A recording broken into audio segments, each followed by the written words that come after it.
Okay, quorum being present, I'd like to call the planning board meeting of September 7th to order. As the recent amendments to open meeting law allows, the planning board will continue to hold remote meetings remotely. Adequate alternative access to the meeting is provided through the following meeting link and via telephone.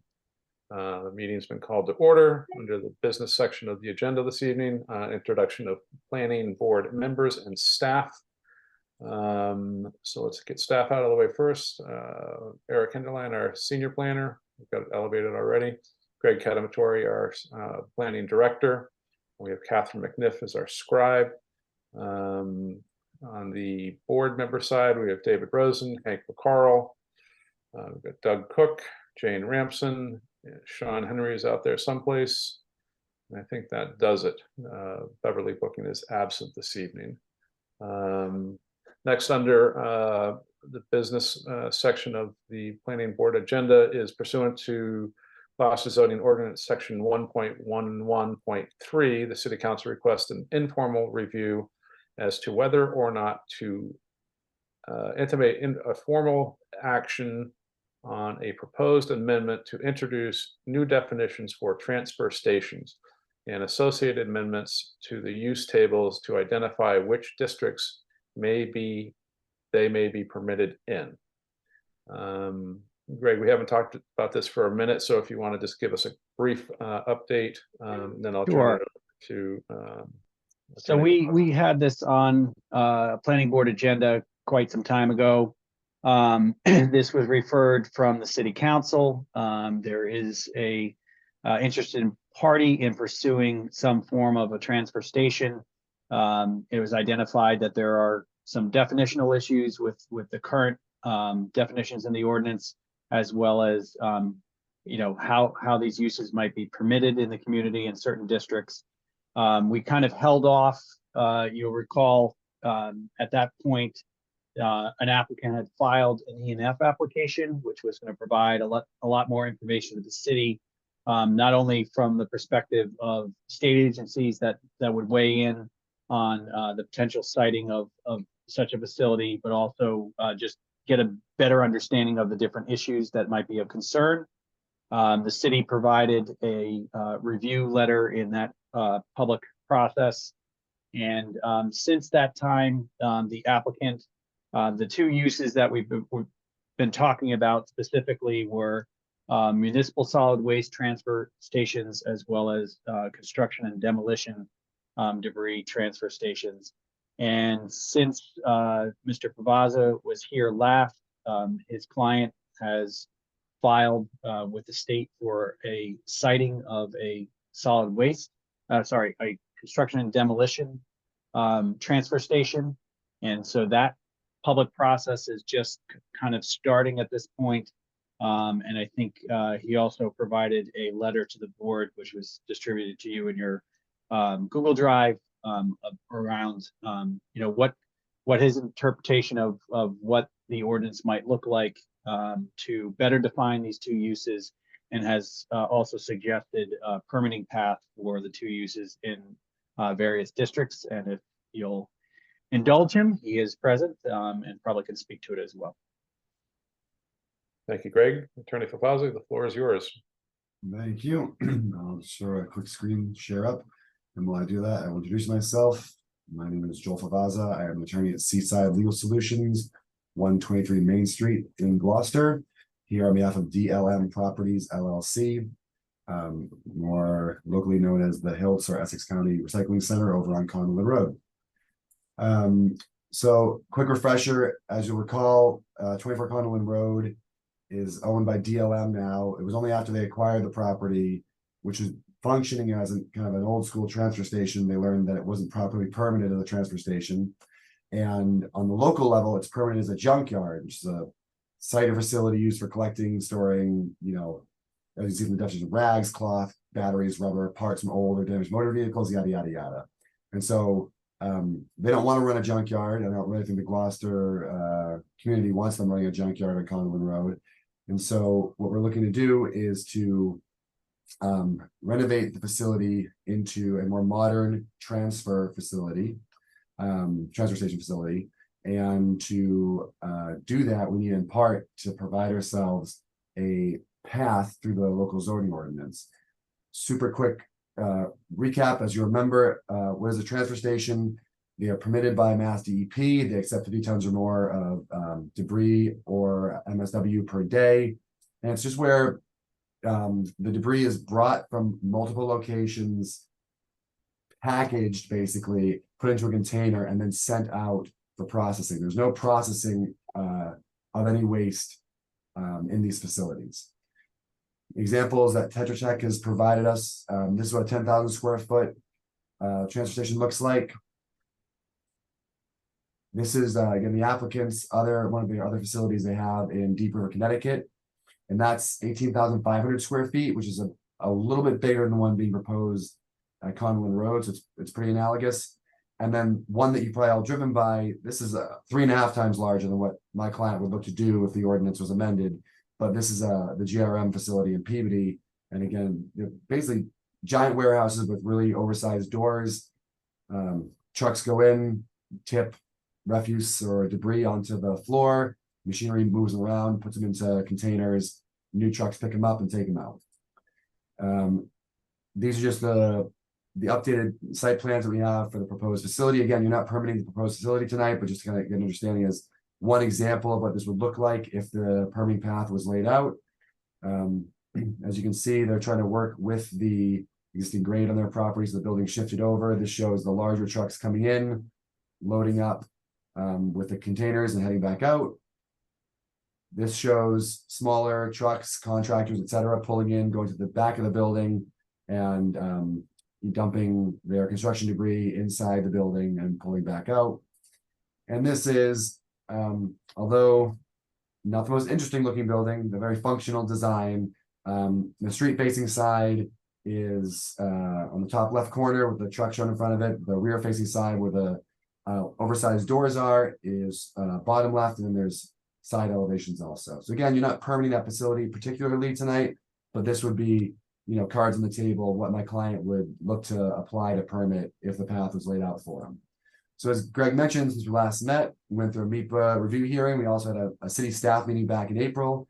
And the city staff meeting, very similar to the feedback we received from this board, was that, we can all kind of agree that contractors need somewhere to bring junk wood, sheetrock. When people, clear out their basement, they need somewhere to go. Everyone needs a place to bring an old fridge. But we're not super excited right now about the idea of municipal solid waste, what you and I refer to as common household trash, being brought to Conlin Road at this time. And so we spent the spring retooling the proposal. The facility is dialed in now just to be a C&D facility. We gave you an updated request back on August 1st, and we filed a site suitability application with the DEP on August 11th. And we actually just received this week confirmation from DEP that the application is complete and is moving forward with the review. But as I said, we still need to amend the GZO to open that gateway for this use. And unlike last time where I was trying to define a transfer station as all the things it could possibly be, I'm now proposing that you would define two different types of transfer stations. One would be called C&D only, and one would be called including MSW. And then if you create those two definitions, you'd have to add 2 rows to the use table, and you'd have to fill in the columns for the associated uses. So the definition, I wrote out, a legislative definition for your consideration, but basically a C&D only facility allows it to accept recyclable material. That's what's happening right now under the existing permit they have. They can take recyclables and other hard to recycle materials like refrigerators, air conditioners, mattresses, that sort of stuff, right? It accepts construction and demolition waste. Again, that is basically what you think of, a job site, a dumpster on site. They're filling with the old windows, the old sheetrock, yada, yada, yada. That comes in. And transportation must have a valid permit from DEP. And I put some, protective language in there that says any violation of the DEP permit is an automatic violation of the GZO and subject to local fines. So there doesn't need to be some sort of separate enforcement or proving any additional violations. The building inspector can say, hey, couldn't help but notice DEP says you're in violation. Therefore, I say you're in violation, and it's automatic. Other protective language included no loading or storing of C&D waste outside. As you saw from the sample building, all the tipping and loading happens inside the building. And then I said any recyclable receptacles. So again, if there's a container accepting scrap metal that's stored outdoors, it has to be covered and secured when not in use. So if they open it up in the morning, people are throwing scrap metal throughout the day. At the end of the day, they go back out and they seal it so that it's not an open air container. And so you don't have like, stuff running through the recyclable material. And then very clearly, I want to stress this, there will be no municipal solid waste accepted for C&D only. So if there's a dumpster outside of a restaurant, that dumpster is not coming to this facility. That dumpster has to go to an MSW facility elsewhere. The definition for an MSW facility would accept everything a C&D transfer station takes. It would also take municipal solid waste. So again, that apartment building dumpster, that restaurant dumpster, those would be allowed to be hauled back to a facility that was an MSW facility. Again, needs to have a valid DEP permit. Again, everything must take place inside. Again, any recyclables outside must be covered when not in use. And then I also added, again, additional protective language for this one. It says it automatically considered a major project under section 5.7 of the GZO, regardless of the particular design. And that'll tie into the use table discussion I'm going to get into in just 1 second. So for the C&D only, I suggested it be prohibited in most districts. I made it allowable by right in the GI district and allowable by planning board special permit in the EB and BP districts. And the reason I suggested the planning board would be the special permit granting authority for those 2 districts is that even a by right transfer station is going to trigger site plan review. So every transfer station is coming to you for at least site plan review. And I figure, one of the pieces of advice I think the city got from the consultant who had reviewed the GZO previously was to encourage one-stop shopping where appropriate. And so the applicant would already go into the planning board for a site plan review. They could at the same time ask for a special permit if they were trying to permit a C&D facility in the EB or BP districts. On the MSW side, I went the complete opposite direction. I prohibited it in everything except for the GI. And in the GI, I made the strictest, most difficult permit the GZO has, the CCS special permit. And I think the city council is the logical special permit granting authority in this instance, because per that definition a page or 2 ago, it's going to trigger major project requirements anyway, and major projects go to the city council.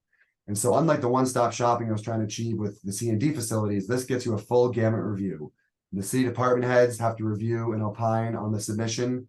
Then this planning board will review it. You hold your own public hearing and you make a recommendation to the council. Then the P&D subcommittee of the city council reviews it and makes their own recommendation to the full council. And then the city council reviews it, holds a second public hearing, and then votes either approve or deny it. So again, this is the most scrutiny the GZO allows for any sort of special permitting process. And based on the feedback and all the concern we heard about any potential MSW facility, be it my client or anybody else in the city, I thought this was responding to that by saying no one's going to slip an MSW facility in quietly or quickly. This is going to have all the eyes on it, and only if all the eyes look at it and go, yeah, this is actually okay, will it survive. One more thing I want to touch on, as I mentioned, I suggested that the use for a C&D facility be by right in the general industrial district. And so I want to just talk about some other uses that are already allowed by right. So you can have an unlimited size office building. The largest we have is in excess of 6,000 square feet, but there's no maximum. So a 20,000 square foot office building would be allowable by right. A bank, a restaurant, a car dealership, a boat dealership, a contractor's yard, a stonemason's yard, a hardware store like the building center, a dry cleaning or laundry facility. As long as it's over 4,000 square feet, if it's under 4,000 square feet, it's not by right in the GI district. But once it gets big, then it's by right. Then we have a line called manufacturing, processing, or research, and there's no qualifiers as to that. So if you were doing industrial manufacturing, you're allowed with a building permit to get going on that. Subject to obviously a site plan review if you're making additions or subtractions to a parking lot. And then as warehouses, and then marijuana cultivators, product manufacturers, or marijuana testing facilities. And I bring this up because I think several of those uses will generate more traffic, be it truck traffic or pedestrian or passenger traffic rather, and also more risk for dust than a C&D facility. A contractor's yard, a stonemason's yard is going to create way more dust than an enclosed transfer station is going to. Several uses also invite or employ more dangerous materials that are either explosive, toxic, or otherwise in a C&D facility. Again, that manufacturing, processing, or research is industrial manufacturing. I think actually, correct me if I'm wrong, but I believe there's already some people on Conlin Road that are in the blasting business and store dynamite up there. Several uses by right are by right also in part because they're governed by other agencies. So again, I believe there's someone who stores dynamite up in the Conlin Road Park, and he is regulated by additional oversight, right? He has other permits he has to get. Marijuana cultivators, manufacturers, testing facilities, they all have additional state level review and permitting they have to get. So it's not that there isn't any oversight, it's just that the zoning ordinance isn't really paying super close attention because we know that there's other agencies at the state level paying closer attention. And then what was noteworthy is that actually several of these uses are also allowed by right in the EB or BP districts. But I mentioned in my letter, I suggested that any transfer station in the EB or BP would still be a special permit, because if you read the definitions of those districts, I really think something like this does require some sort of special permit, despite the fact that there are, again, way more intense uses allowed by right as it stands now. So that's my little spiel. I'm happy to answer any questions, have any discussion you allow me to have. At the end of the day, we are hopeful that we'll get a recommendation from this planning board, the city council, begin the process of formally amending the GZO to open the gateway for permitted transfer stations, C&D only, and MSW included. Thank you. Thank you, Joel. Questions from board members? Again, just to be clear here, this is an informal discussion referred by the city council to make a change to the underlying zoning. My understanding, Joel, today, as the zoning ordinance reads, this project would not move forward. Is that correct? My clients cannot permit, even if DEP gives them everything they need, there's no building permit to pull, because the closest we can get is a junkyard. And this is definitely much cleaner than a junkyard. Okay. I just want to make sure people understand this is not a application for a building. This is a informal discussion on a zoning change. So we can talk around that issue. So if there's any questions or comments, Mr. Rosen. Greg, would it be possible to pull up the zoning map so that we could see the different zones that Joel referred to? Sure, and maybe I can just jump ahead of that a little bit. So it's kind of an unusual process. This happens, Joel's kind of outlined it. There are uses that require state permitting as well as local permitting. A courtesy copy was supplied to the city. Was not aware that they were going to just pursue the state permitting, which they have done without the zoning in place. And at the last juncture that we were discussing this, we were going to learn more about the specifics through the ENF process, which again was kind of general in nature and response from state agencies. A number of concerns that were raised regardless of the type of facility, because I think remember the last time we talked about this, it was kind of like it may be one or both. It could be, all sorts of different types of waste streams, and a number of different concerns were raised. They are now in a formal process that I believe, Joel, after you serve notice, will kick off a 21-day public comment period process period, and then additionally, the Board of Health holds a hearing essentially on this. And also conducts a more in-depth investigation with funds that have been distributed to the city as required by the state, by DEP for that review. So not to say that you're going to have a lot more information in probably about 60 to 75 days, but that's kind of where we are in terms of the things like interested in, what truly would be the potential traffic impact. There are concerns around public water supply, drainage, all those types of things. So, that is something that's going to be occurring in real time. And so that's just a point of, what you're being asked tonight, right now, is to make a recommendation. That's not just about the where, it's also just about the use. And I think Joel is pretty accurate in describing that there wasn't a lot of, nobody's really enamored with the idea of a municipal solid waste transfer facility. We did do some outreach with some other communities and also the state. They are not something that gets permitted every day. There are not too many places that are looking to attract them. At the same time, it is a critical piece of waste handling that, there's not a lot of new ones opening up. There are those that are closing. So from a state perspective, I think they certainly have interest in citing them where they are welcomed by a community, and also meet their citing criteria. And that's something that they also have to comply with, to first deal with the state side of things before we talk about local zoning and requirements and where they might be located. So that's just something, for your, food for thought. They've engaged in that process. They will, that will come to fruition in probably, again, 60 to 75 days.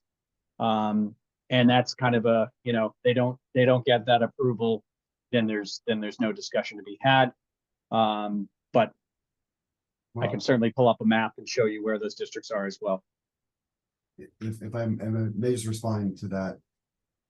I think a lot of that's project specific, and if anything, tonight's discussion really shouldn't focus on the specifics of the project, because arguably the request is a citywide change, right? And so even if there was to be some issue with the initial DEP application, I don't know that would stifle the conversation. Right now the problem still exists citywide, that no contractor has anywhere to bring their dump trailer while on a job site, that sort of thing, right? So it's still an issue regardless of whether my client successfully permits something at DEP. My client is just spearheading this because my client is stuck behind. I'm just suggesting that by the path that you've taken, you're going to give the city an opportunity and a window into the use and its potential impacts. Yes. That we wouldn't have if you had just come forward with just a zoning proposal. I understand. Thank you. It's just something for the board to weigh as you're being asked to make an informal recommendation. Thank you. So if you have the map for Mr. Rosen, that would be helpful. Yep. 1 second. While Greg's doing that, Joel, I have a question for you. Where do you think most of the waste comes from if there was a waste station to be established in Gloucester? Is it I think we talked about this last time, but I don't remember. So is it mostly Gloucester, or is it coming from outside of Gloucester? So the C&D, I mean, Gloucester is the largest community in its little local neighborhood, right? I think Gloucester's bigger than Manchester, Essex, Rockport all combined. And so it would be a matter of geography, right? I couldn't prevent someone who's doing construction in Peabody from coming to Gloucester to bring their sheetrock. But if they're already in Peabody, there's the JRM station right there. If someone's in Rowley, there's the Georgetown Mellow, transfer station right there. So it'd be a factor of geography. The conversation we'd had a little more broadly on the MSW side is that because, as Greg mentioned, there are so few facilities that sometimes they fill up and shut down, and you would, run this risk that, the Saugus transfer station is shut down. I guess we'll go to Gloucester because it's better than having our truck full. And we talked last time about potentially restricting that, and that would, again, through the ordinance change of proposing, if someone, my client or otherwise, in the future tried to permit an MSW facility, the city council would be, the planning board would be their rights to recommend, and the city council could adopt a condition that the MSW is being received only from this geographic area. And if someone from Peabody shows up, you say, sorry, we don't take, we just take trash from our local restaurants, local apartments. You need to go back to Saugus. We don't have room for you, kind of thing, right? But that would be, We'd be very exclusive, that's what you're saying. It'd be a very project specific condition that is kind of like more dialed in than this kind of overarching zoning amendment, which would just be like the broad level discussion. Thank you. Thank you. Okay, if everybody can see that. So the general industrial districts are in pink. So if you can see my cursor, this is the Condon Road area. There are also the Sudbury area. I hate to use these local terms. Pond Road, we are actually in a general industrial district, as well as near the Linsky property and a couple of other smaller areas. The business park is essentially just Blackburn, this orange area up off of the 128 extension. And our extensive business districts are kind of scattered throughout the community. They include the Cape Ann Marina area, Gloucester Crossing. So again, I mean, that is kind of a question in terms of some of those other districts, whether that would be an appropriate use. But again, I think that discussion is being kind of parsed into two things. First is the use itself and how folks feel about that potential impacts and what safeguards and limitations would need to be put in place. And then the second part of the discussion is the where. Just from the state perspective and from other communities, I do tend to think to a certain extent, if there are issues, this kind of may end to a situation like this, where the state does receive complaints. I don't know how quickly or responsive they are, as well as, without certain jurisdiction, they're supposed to operate a certain way by state regulations, which we don't enforce, that you could run into a situation where it's a little bit challenging to kind of deal with complaints as they come in. That's just an assessment from talking from a couple of communities and talking from the state as well. If you go on the state website, there's a hotline that you call. I think they're more looking towards, I think they're termed the strike force, more like an oil truck just started spewing oil on, such and such a road, and it's going into a catch basin, into a resource or something like that. But so that's, again, another piece of it's a little bit of a complicated permitting process, and also perhaps a little bit, we need to better understand also the enforcement mechanism. Thank you, Greg. Other questions from board members?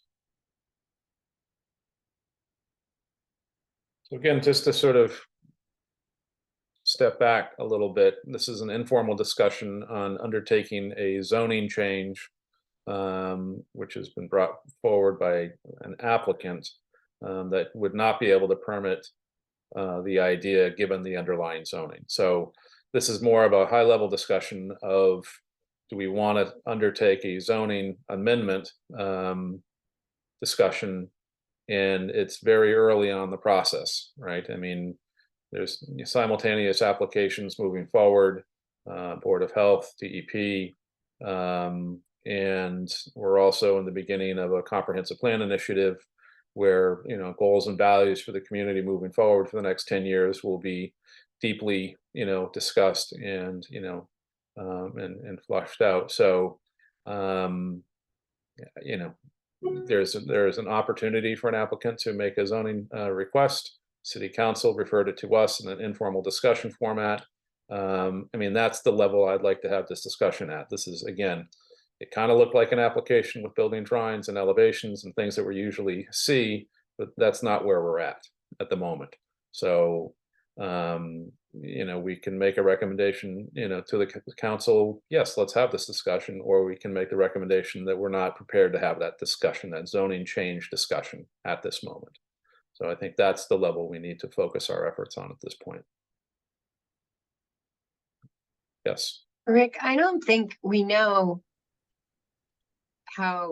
whether we need a transfer station, or at least I don't, or whether Gloucester wants a transfer station, or what are the ramifications of having a transfer station. That being said, I'm willing to have the discussion, but I just think those are really big questions, and I think I brought that up last time as well, and I don't know how to answer them. Well, I mean, that's a fair comment, right? I mean, we have something that's before us. Again, it's an informal discussion. It doesn't mean that we can't bring this up in a future date when more is understood, right? And And I don't think it's much different from when Councilor Worthley was ahead of us, trying to make a recommendation to a zoning change that would greatly impact the community as far as parking ratios go. And again, at the beginning of an 18-month process to, establish goals and values for the community, I don't know that I feel comfortable having that discussion at this point, right? Mr. Chair, Yeah. my only concern here is that we're not asking the city to contemplate a use. I mean, I appreciate the MSW definition would be, that's why I tried to lock it down so hard.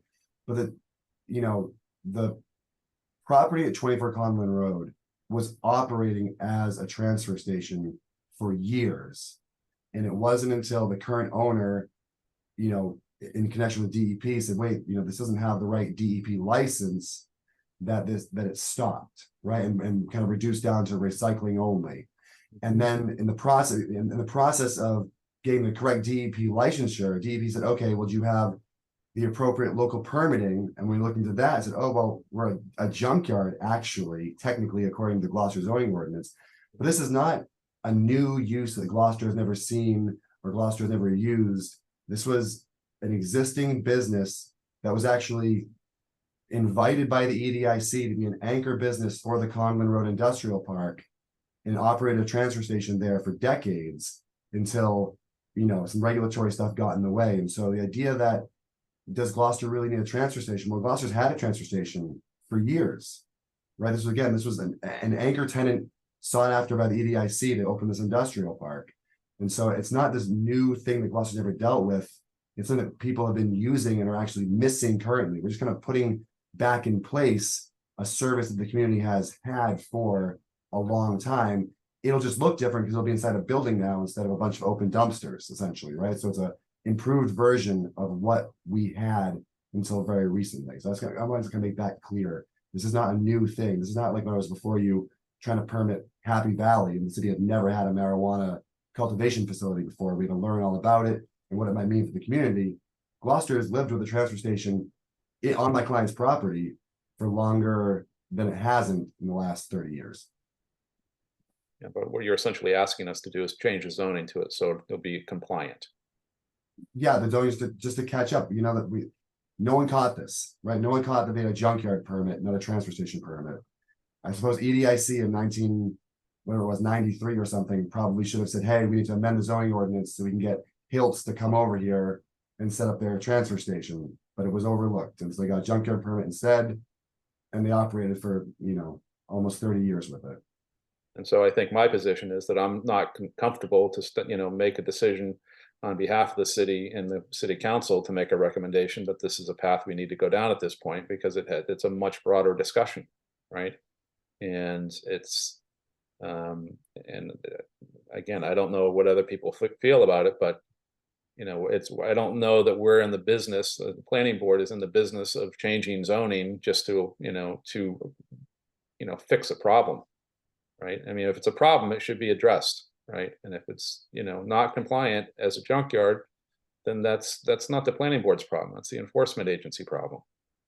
Well, with all due respect, if you look at the zoning map Greg just showed, the reason there are all those funny colored pockets everywhere is because the planning board or former iteration in conjunction with the city council, when it last revised the zoning map, said, oh, well, there's industrial use over here, so we're gonna make this a GI parcel, right? Like Grove Street is in a residential area, but the end of Grove Street is GI. Why? Because there's GI uses there. And so retroactively, the local zoning was brought in line to match what had historically been industrial. Today, you would never plan to put a GI zone on Grove Street, but it exists because the GI use was there.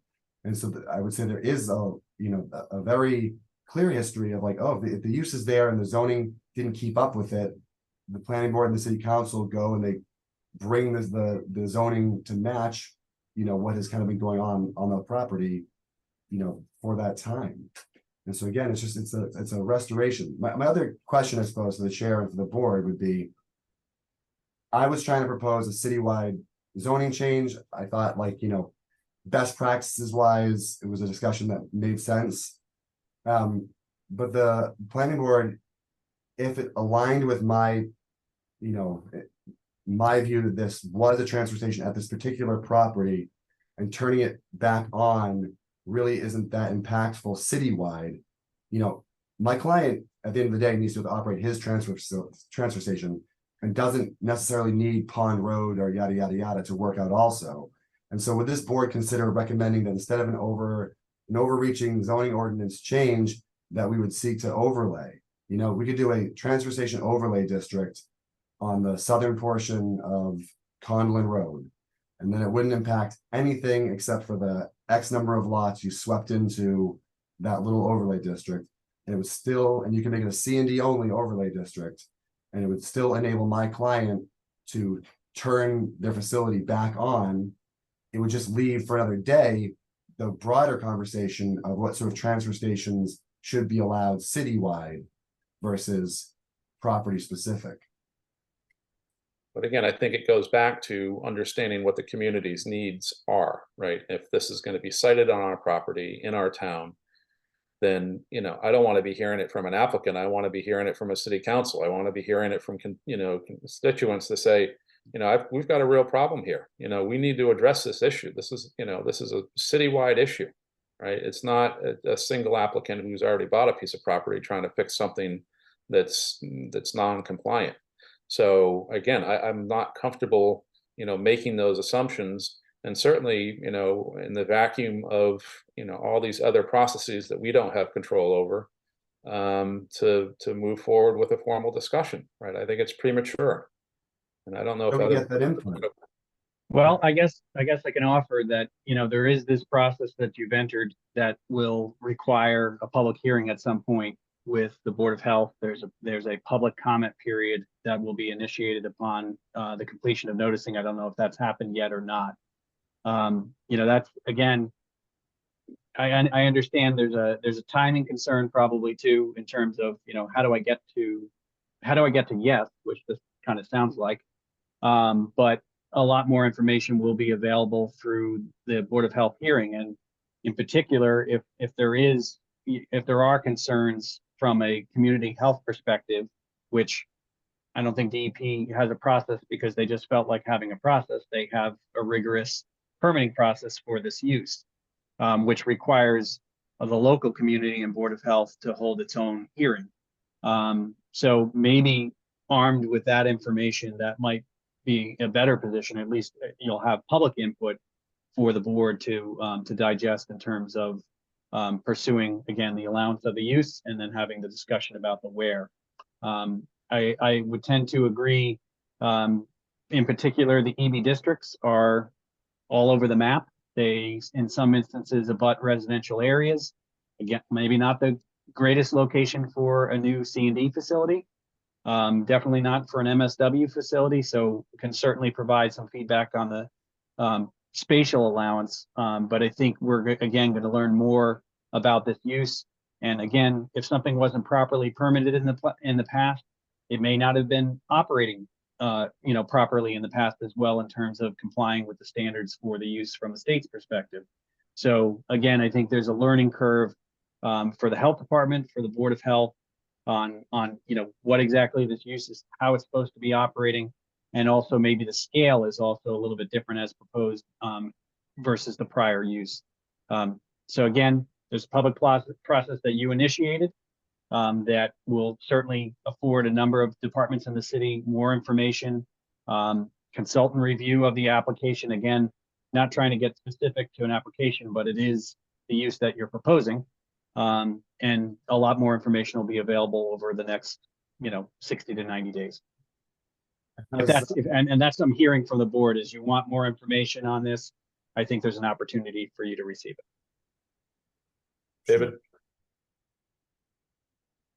David, did you have a question? So, Oh, you froze well, up. I do. Can you hear me? Yep. Can you hear me or not?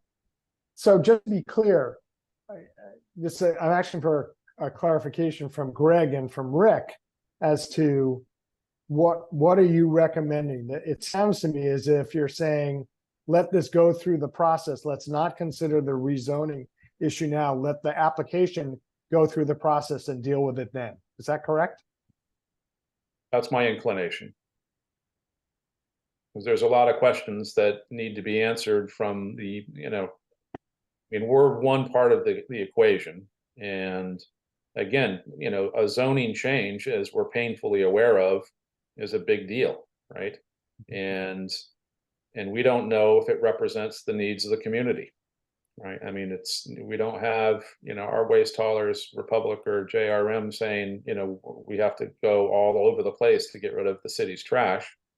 And we don't have any sense of what the capacity of a unit is. And so nobody's banging down the doors to the council or the mayor's office saying we need this in our backyard. So with all due respect, and Greg, I'm not sure if you were there at that staff meeting, but to the contrary, representative from the mayor's office said at a meeting with staff that in fact, one of the biggest things they're dealing with, not biggest things, but a complaint they keep hearing from contractors is that Hiltz is shut down and that they have nowhere to dump their stuff. And so I don't think that's necessarily true, that there isn't a community need that's being voiced to the city. And Mr. Chair, as I recall, in March, you spoke highly about how useful this facility was. I think when you were renovating your restaurant or your apartment building, one of the two, you mentioned yourself, you knew how useful these were because you yourself availed yourself to it at the time you were doing the reconstruction work, right? So they used, it was cardboard, right? I was taking cardboard, right? And municipal solid waste thing is something dramatically different from cardboard. And whether it was operating legally or not, it was open. And well, there was never a municipal solid waste facility. If I made that impression, that was my mistake. It was you never. bring it up all the time, Joel, right? It's in your amendment, proposed amendment, right? No, what I'm saying is it was never used as an MSW facility. It was only ever used as a C&D facility. And the application before DEP is only for C&D. The only reason that MSW included is because if we're, again, it was a high level pragmatic, if we're amending the zoning ordinance, do it right the first time and take it all. My client doesn't need that. My client just needs a path for his C&D facility at 24 Conwin Road. And we're just trying to do like the right thing and have the discussion about amending the zoning ordinance, the way the consultants that the board and myself worked with the last few years would recommend us to. But at the end of the day, if we want to get project specific, and as Greg and Mr. Chair, you've suggested, get more details about the particular project, and then again, consider an overlay that would be property specific. We amended the zoning ordinance citywide for the marijuana cultivators. We did a zoning ordinance for the hotel on the fort, right? There's two ways to go about bringing in a new use. And again, my client's okay with either. We just kind of came in more magnanimously than maybe we needed to, trying to look citywide. If at the end of the day, you get good feedback from the Board of Health process, and this board would consider, a project specific overlay, that serves my client's purpose. It just may not be the best, long-term plan. You may need to come visit this again without me. So I think, again, you speak to the project specific, and I'm just saying the city has not permitted one of these before. So here's the opportunity for everybody to come up on the learning curve to what the issues are. They are not permitted in every community. Not every community is saying, let's go do this for a reason. Trucks bringing debris and dumping is not usually the first thing that people says, oh, wouldn't that be great if that was right next door? So again, and I'm not saying that it's not a potential use in the future, but we certainly will learn a lot more over the next few months because of your client's initiative to pursue that application with DEP before the zoning was in place. So it's kind of like, we could have had this discussion and shadowboxed a little bit about something that we didn't know a lot about. But now we have a process that's ongoing, that's going to, educate everybody in terms of what the concerns are. And if ultimately there's a DEP approved site, there still may be some local concern about the use, and we would have that information after that public process is complete. Sure. Although that concern didn't exist, it was open and functioning, and there was no concern articulated until it tried to reopen correctly. My personal concern is I think we're fine to, the board's inclination to pause this until we go further down the project-specific permitting path with the state. My only concern is, and I don't know the answer off the top of my head, at some point, DEP is going to say, hey, do you have what you need locally? And we're gonna have to report back and say, no, the city's waiting to see if you give us how far we can get with you before we can go any further with them. And it may become a chicken and the egg thing where DEP is like, I can't go any further until you have a local permit. And we say we can't get a local permit until, you know, we've moved the DEP process a little further. And so at some point, I don't think it'll be DEP that would bend. It would have to be the city of Gloucester would go, okay, we know more than we did back in September. Now we can make an educated, you know, or have an educated discussion about a formal amendment to the city council. At some point, the process will come to a halt if I don't have a local path. Greg, are there public hearings with the DEP process? There will be a public comment period. I don't know that they have a, their own specific hearing, but the Board of Health will have a hearing officer and hold a local public hearing. Oh, right. Joel, I really appreciate what you're trying to do here. I understand it, and I do get the situation that you're in, and I get that. I hear you saying that we've had this basically in operation for years and nobody's had a problem with it, and you're just trying to make it right. I do hear that. I personally have also, in terms of consistency, you know, yes, the hotel was permitted within overlay districts. That was before my time. I don't love overlay districts because I personally like to evaluate the issue from the ground up and make sure we're doing the right thing for the right reasons. And also in terms of consistency, we've already turned away one proposed zoning ordinance change because we've said we wanted to, you know, make sure we know what we're doing with the comprehensive plan. And those are both solid. I realize, you know, reasons for me. I realize that there is a timing thing for you and you're just trying to get it done. And I really do understand that. But I think I am in Greg's camp. Well, not Greg's camp, but I think I agree that I would like to see what comes of the Board of Health hearings and so on and so forth, and learn more about it and have some more time. So Greg, correct me if I'm wrong. We need to make a recommendation to City Council, an informal recommendation on this issue. So there's no timetable for you. It's Okay. not a formal process. If in a formal amendment process, once it's referred within 14 days of however it's initiated, you have to hold a hearing within 65 days. You have to open a hearing within 65 days. So you're not under that time constraint. City Council can take action without the board. If the applicant were to make his own petition, that would be referred right back to you. But at this point, if the recommendation is, you know, we'll await more information, I will certainly relay that. This will also, I can't remember if this was also referred to P&D, Joel.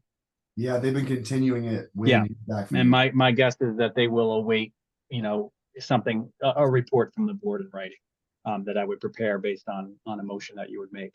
So if you're not at that stage, then it seems like it's something that should be continued. I'd like to hear though from Sean and Hank and Doug if they have any different opinion. Well, I can at least put in my 2 cents on it, and that is that we need to take care of these issues in terms of construction debris and general municipal waste disposal transfer. We're not talking about a permanent home for either of these things. We're talking about a transfer that can be moved from Gloucester into a permanent home in another location, presumably more rural or whatever. But it's a very expensive thing when you're trying to do construction work to then turn around and try to get disposal of the debris that's left over. And then there's also the problem of general municipal waste disposal.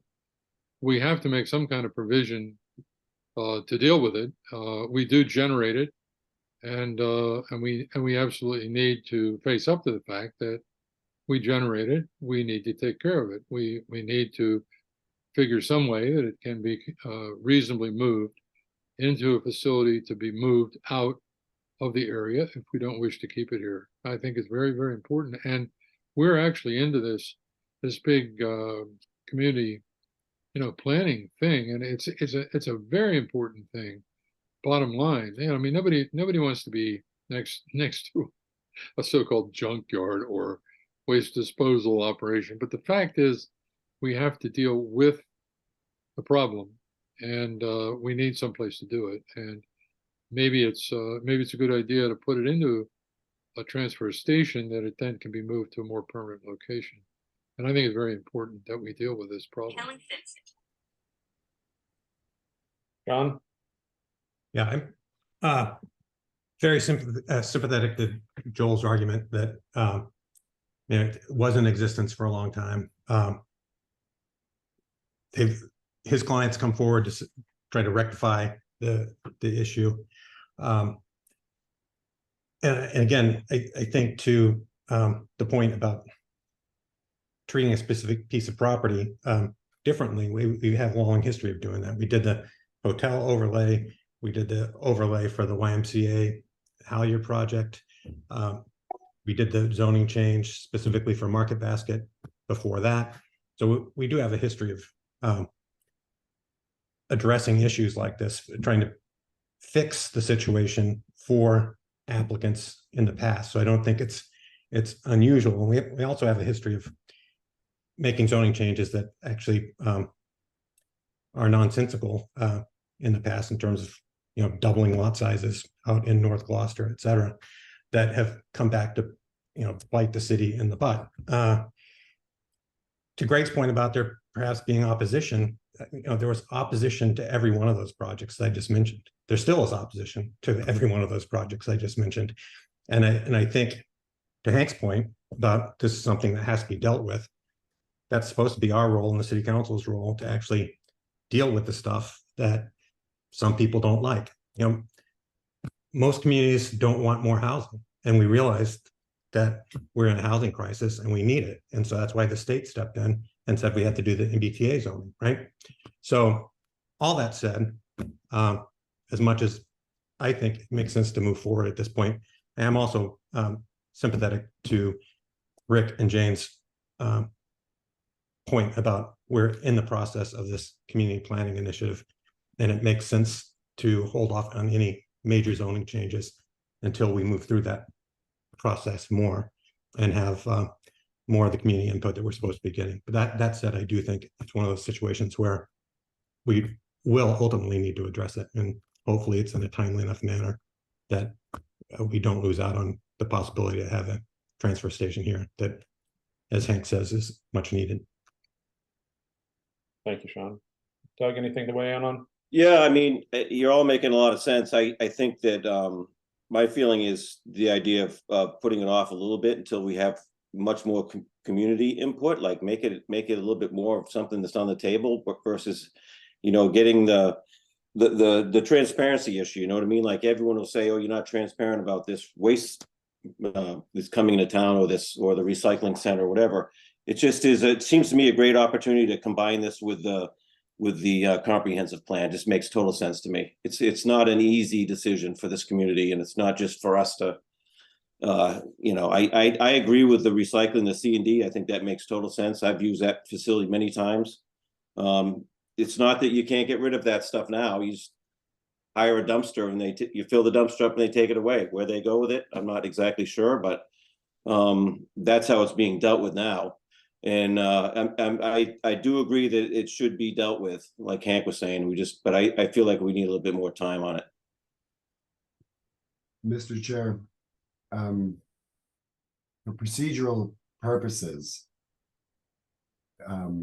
this section 1.11.3 that we're here under, I'm not sure how often this kind of stuff happens. It's my first time being involved in the process, but this idea that, that Greg has said about the current DEP process providing more information, the request from some of the board members that, we need to hear from the public, as Mr. Cook just said, wouldn't that, that transparency and that public input, wouldn't that be derived from saying to the city council, yes, we think you should begin the process because that triggers a public hearing at the planning board. So you'd hear directly from the public at your own public hearing. And then it triggers a public hearing at the city council, which they would hear. But we can't get those public hearings scheduled unless the city council decides to move forward discussing this. So it wouldn't even be a recommendation. We think you should adopt this ordinance as Joel has written it. It would be, we think we need to be talking about this, and we think we need to have public hearings on this to determine whether there is wisdom behind it. And given the way that takes time in itself, the Board of Health process will be moving along at the same time. And so by the time the planning board schedules its first public hearing, you'll have that Board of Health information, and then you'll have the opportunity to hear from the public as to this issue, which seems to be the piece that I think is missing, or I'm hearing is missing, is the public input. City council, go ahead, Greg. I just wanted to comment on two things. Sean, I wasn't speaking specifically about opposition. I said that there is a process by the Board of Health if they have concerns, which I think they do. The state clearly in their regulations contemplates this because the applicant was required to give a turnover funds to the Board of Health in order to conduct a review. So that's one thing. Again, in terms of you making a recommendation, this is something I'm learning about as well. What's been outlined is just a process. No standards, no requirements other than the general standards in the ordinance. If this use is unique and there are things that are of concern, there might be things that you would want to include into the standards of an ordinance rather than just saying it requires a special permit or it requires a site plan review. If there were particulars, you would want to have them enforceable and in an ordinance rather than just having a litany of conditions that might come up along the way as you learn about a use. So I understand, Joel, from your perspective of have the public discussion, but if the public discussion is, let's put forward a straw man that says this use is allowed, this is what it actually is, and here's a couple of places where you might be able to do it, we might be in a different position 60 days from now that, you know what, you don't want to allow, you want to make sure the site has two-way circulation. You want to make sure, because of some of the things that we learned through that process. So again, not discounting it. It sounds like everybody has done a little bit of a renovation or a clean out at some point, and that you usually have to drive some distance if you're doing it yourself. Or, as has been pointed out, there's other ways of other services that are provided, but they all have to go. So again, if you feel like you want to put forward what Joel has provided or have more information to refine and provide a recommendation, you can go about it either way.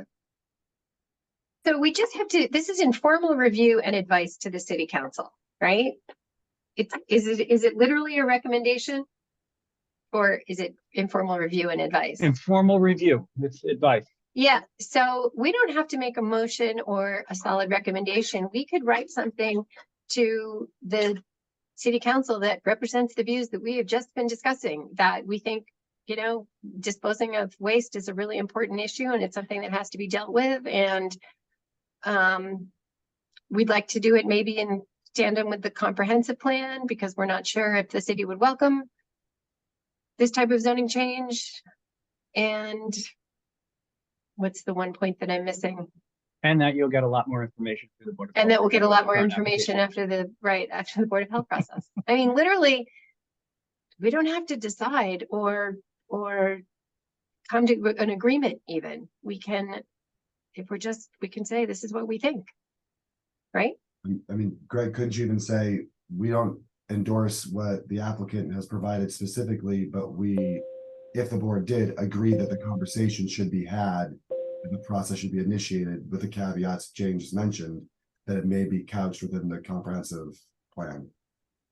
Basically, as you recall, as I'm thinking about the history of why I'm even here tonight, it's that this step isn't a required step. We started with the city council and we were actually on the city council agenda just to begin the process of amending the ordinance. And we were requested, would you go just to the planning board? There's going to be easier to deal with. It came through a 111.3 than a property owner trying to do a citywide zoning thing, right? So to the degree that Jay mentions, right, it's not recommendation. You could very much throw what I put in the trash, but still say, hey, Joel did it wrong, but the conversation should be had. And that still gets me And close. Joel, I don't think you did it wrong. I think, you know, if we end up going down this path, you know, with review by legal counsel and some more thinking about impacts and things like that, it's not wrong. It just, I don't know enough about it right now to say that it's right. So I'm not endorsing it. I'm just, I mean, sorry, I'm not, yeah, that's right. Sure. I'm not endorsing it. Also, I think David has been having a lot of trouble connecting, and he might be this person with the phone number. And I wonder if he has an Yeah, I just opinion. got a note saying that he's listening by phone, but he has connectivity issues. Okay.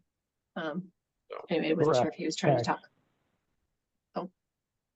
Okay, so I think we just need to draft a letter to the council. We've had a discussion. This issue warrants more discussion. We're not ready to make a recommendation in either way at this moment. And until such time as we're more well informed with the Board of Health process, so be it. And we appreciate the need for a transfer station.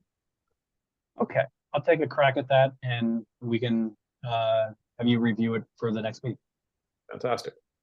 Thank you. Thanks, Joel. Okay, if we can get an agenda, since we've spent an hour on that one.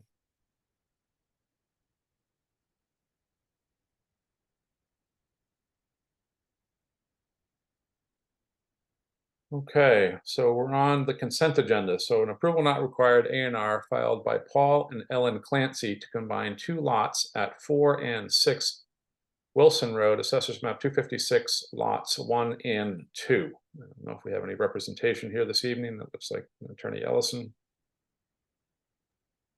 Yes, Mr. Chairman. For the record, Deborah Ellison, Ellison Law Office, 63 Middle Street, Gloucester. The applicants and owners are Ellen and Paul Clancy. And if we could have the A&R plan, I think that would be the first one to start with.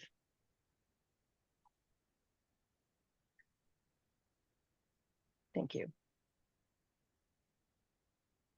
So the Clancys would like to combine 4 and 6 Wilson Street. 4 is the larger piece that's shown there with the house on it, and 6 is the smaller lot. They want to combine it into one lot.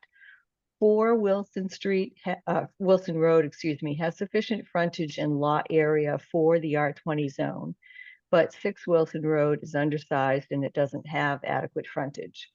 Because the lots have been owned by the same parties for many years, it's likely that they have merged as a matter of law into one lot, but they have not been formally combined. So the Clancys would like to formally combine the lot because they will be building a new house. And Greg, if you could show the attachment, I can explain why it's important for them to have this as one lot. So the new house has been moved out of the FEMA flood zone, which is shown as that darker, scrolled line there. So they've moved it out of the flood zone and it spreads the house out a bit. So you can see now that instead of just being at 4 Wilson Road, it is now also on 6 Wilson Road. So they would like, through this A&R process, to make 4 and 6 one lot with an address of 4 Wilson Road. And I'm happy to answer any questions the board may have.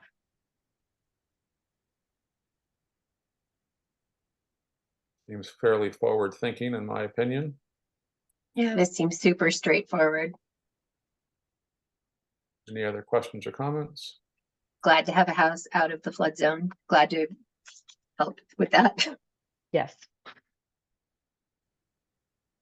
David, are you able to participate in this A&R? Yes, I'm looking at the plans that Greg sent out on the Google Drive. Yeah. So I can see them. Okay, fantastic. We don't hear any other questions or comments, Jane, if you wouldn't mind making a motion. I move that we approve the ANR for combining two lots at 4 and 6 Wilson Road, Assessors Map 256, lots 1 and 2. Need a second, please? I'll second. Thank you, Hank. Roll call vote, please. Member Noonan, Yes. member McCarl, Yes, member Cook, Yes, member Henry, Yes, member Remsen, Yes. and member Rosen. Yes. Rosen. Okay, thanks very much. Very good. Thank you very much.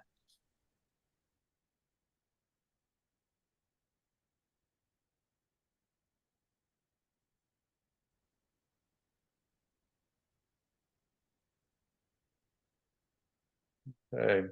So next under the consent agenda this evening is the preliminary subdivision plan Form B for Marianne Way, submitted by Robert and Priscilla Callan, to be located at 22, 28, and 39 Pew Ave and 17 Pine Road, Assessors Map 219, lots 175, 130, 126, and 131.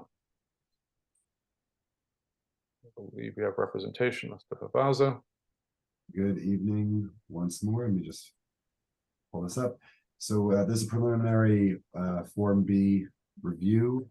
My clients own the property. I'm sorry, for the record, Joel Favaza, Seaside Legal Solutions, 123 Main Street in Gloucester. Here on behalf of Robert and Patricia Callan, the applicants. And as was said a moment ago, we have a existing set of lots on some paper roads that need to be reconfigured in order to be made usable. And I'll just throw this a much shorter slideshow here.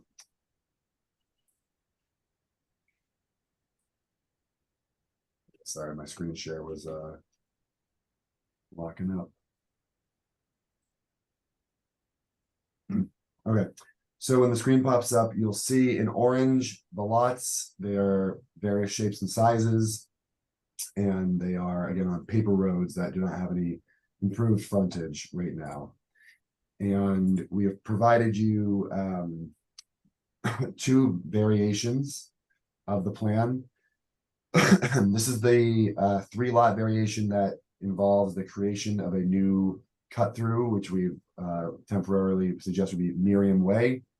It still involves the final house on Pew Ave to be at the end of a dead end, which is the same in both situations. However, this cut through here would be new, so that the house at the end of Pine Road would not also be dead ended. The drawbacks to this plan are that it requires clearing out more of the existing woodland that's up there. It's not necessarily a Conservation Commission type of issue, but it is still, from a pragmatic standpoint, you know, loss of tree. And so the other version we had gets us 4 lots and has less deforestation required because we're not running the connector road through. Allows more of the lots to be left in more of a natural state. The drawback here is that it relies on 2 kind of hammerhead or half hammerhead turnarounds for large trucks to make a 3-point turn. Essentially, you know, you come down Pine Road, you pull in, you back out, and then you leave. And that obviously doesn't happen with Miriam Way. But again, these could be designed to be large enough to accommodate. I'm sure the fire chief's going to want to see the biggest piece of machinery be able to turn around down there. We can certainly incorporate that. But at this point, is just trying to figure out, you know, what makes the most sense, whether the planning board wants to put a thumb on a scale or give us any kind of feedback as to one looking better than the other. Obviously, this probably goes without saying, but the 4-lot subdivision obviously has the added benefit of 1 more lot in a time of a housing crisis. There's be one more lot that could be potentially up to 2 units by right in this district. So that would, again, one little benefit that is missing from the Miriam Way plan also. If anyone needs to refer to them, I've included the undrawn upon plans in full size. Otherwise, like I said, we're just here looking to see if there's any preference between the two plans, if there's any overall concerns or questions or suggestions this board might have as we develop these into the final or proposed final versions to come back under a traditional subdivision application. Thank you, Joel. Again, so preliminary discussion. Any comments or questions, Mr. Rosen? I think that just a question for clarification, is that an extension of Pew Avenue? I'm looking at the 4-lot plan.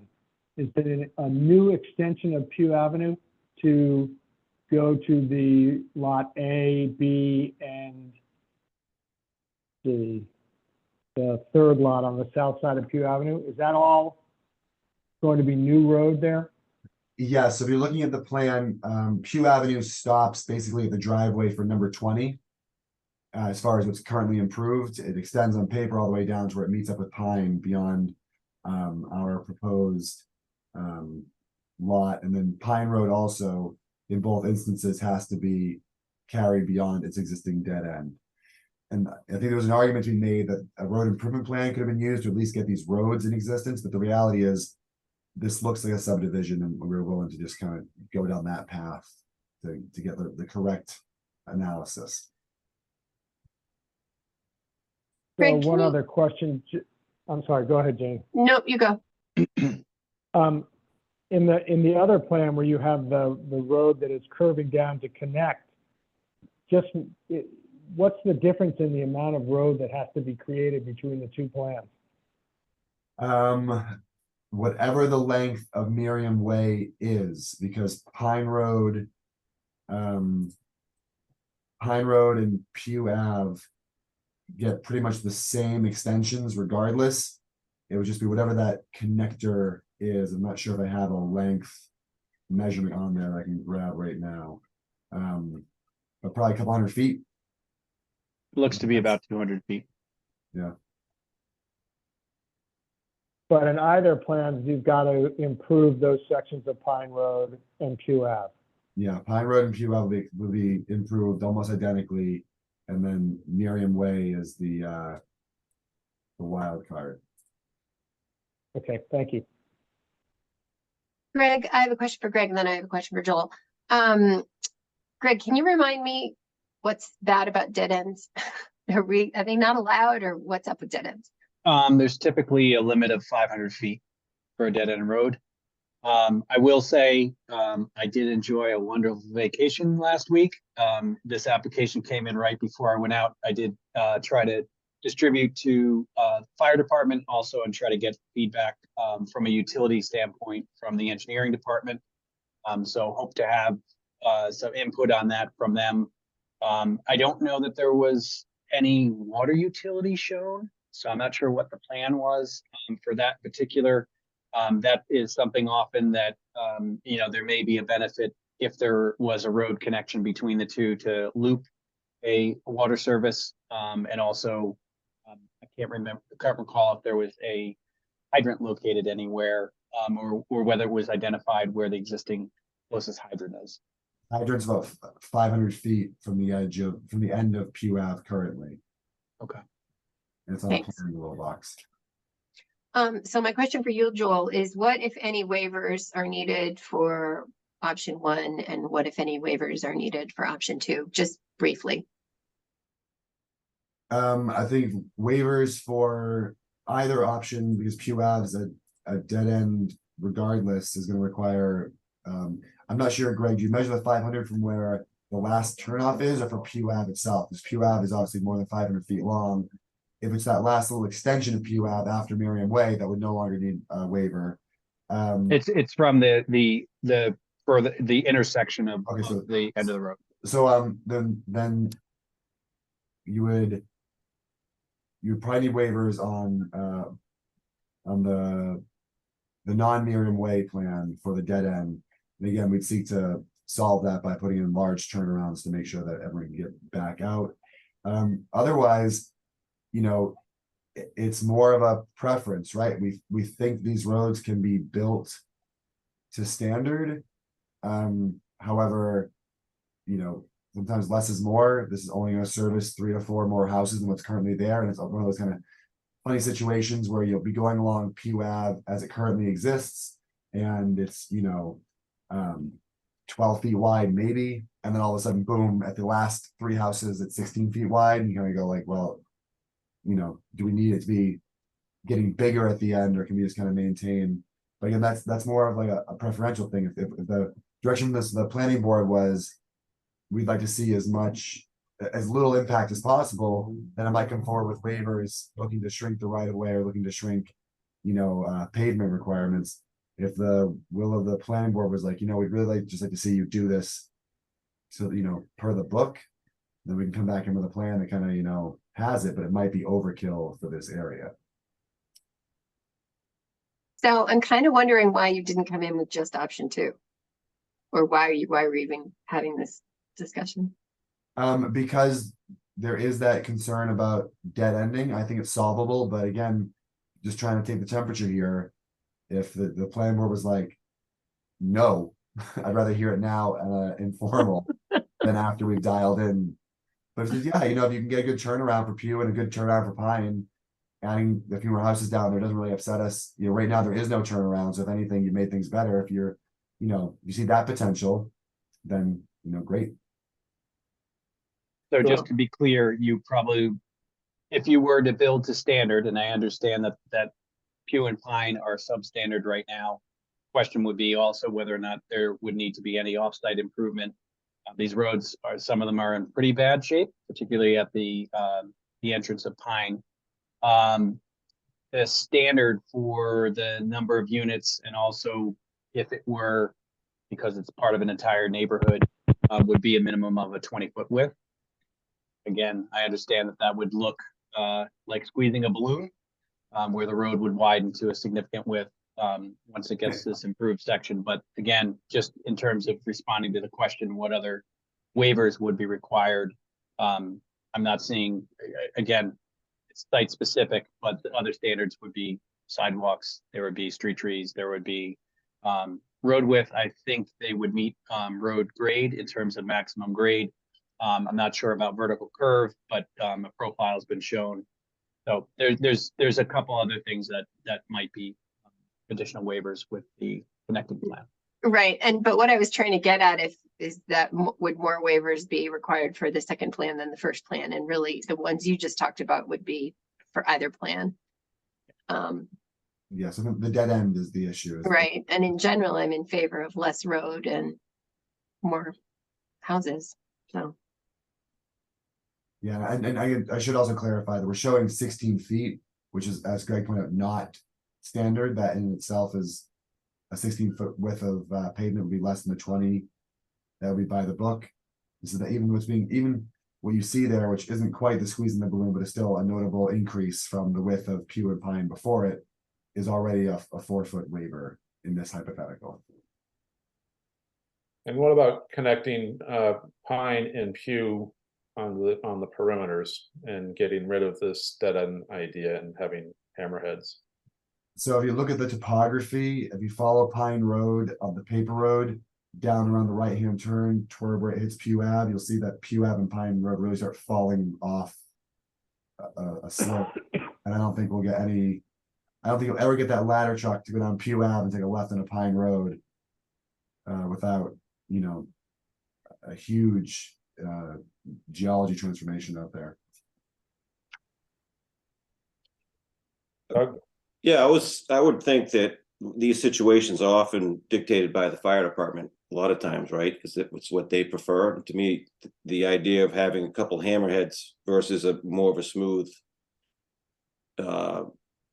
process through there would be favorable in my mind. And unfortunately, you lose a lot, but that's just my thinking, that the fire department really holds a key kind of in this kind of a conversation.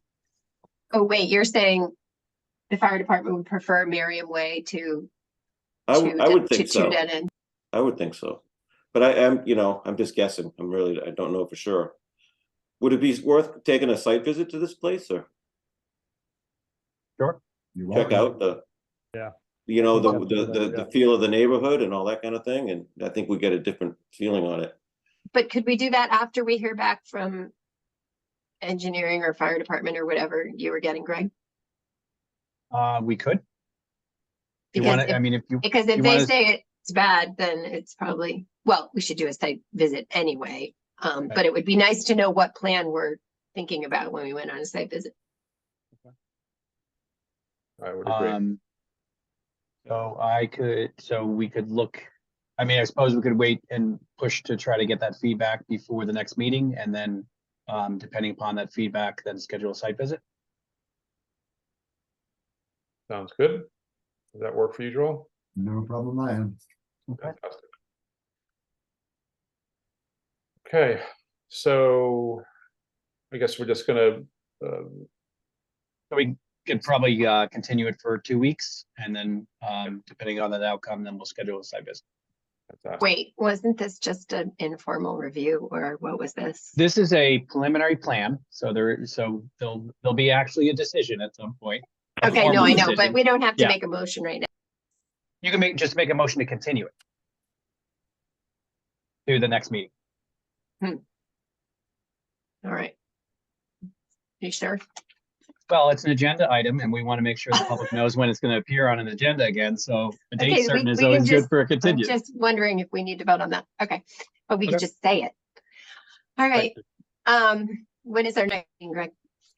Our next meeting November is the 21st. Sorry. Okay, I move that we continue the preliminary subdivision plan review for 22, 28, and 39 Pew Avenue and 17 Pine Road. Assessors map 219 lots 175, 130, 126, and 131 to our next scheduled meeting of September 21. I'll second that. Thank you, Mike. Roll call vote, please. Member Noonan, Yes. member McCarl, Yes, Yes, member Henry, Yes. member Remsen, Yes, and member Rosen. Yeah. All right, thank you. See you then.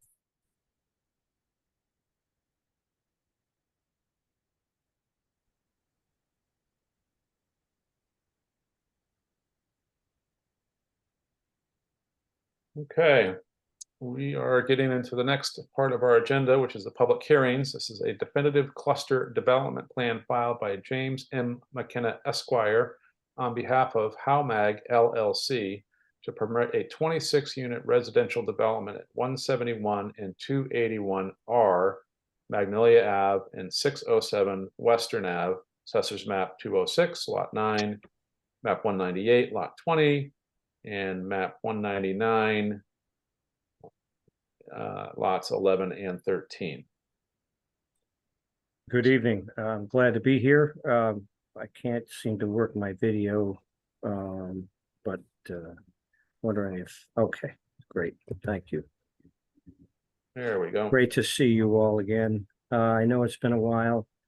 I appreciate all of your patience with this project. We've done a lot of work. I might say that you're familiar with what we're doing. This is the 26-unit subdivision proposal under the cluster ordinance 5.9 of the cluster zoning ordinance that we have been reviewing with you for the past, well, many months. And many of you attended a site visit to the site and had some valuable input. And we also had a variety of input from neighbors and have been through a process of review, not just with yourself, but with department heads and with Board of Health, a fairly extensive effort on the Board of Health's part that we have successfully concluded. And so we're at a time now where we're ready to bring this for your final review and hopefully close the public hearing this evening and move forward with some deliberation on your part and perhaps a recommendation moving forward. So I have a number of folks hopefully with me tonight. We brought a full team. I believe that Chris McCarthy's online as well as Wayne Finnegan, I believe the representative of the ownership of the site, as well as David Kelly from Meridian Engineering, who has another meeting tonight hopefully he'll be able to stay on until that time.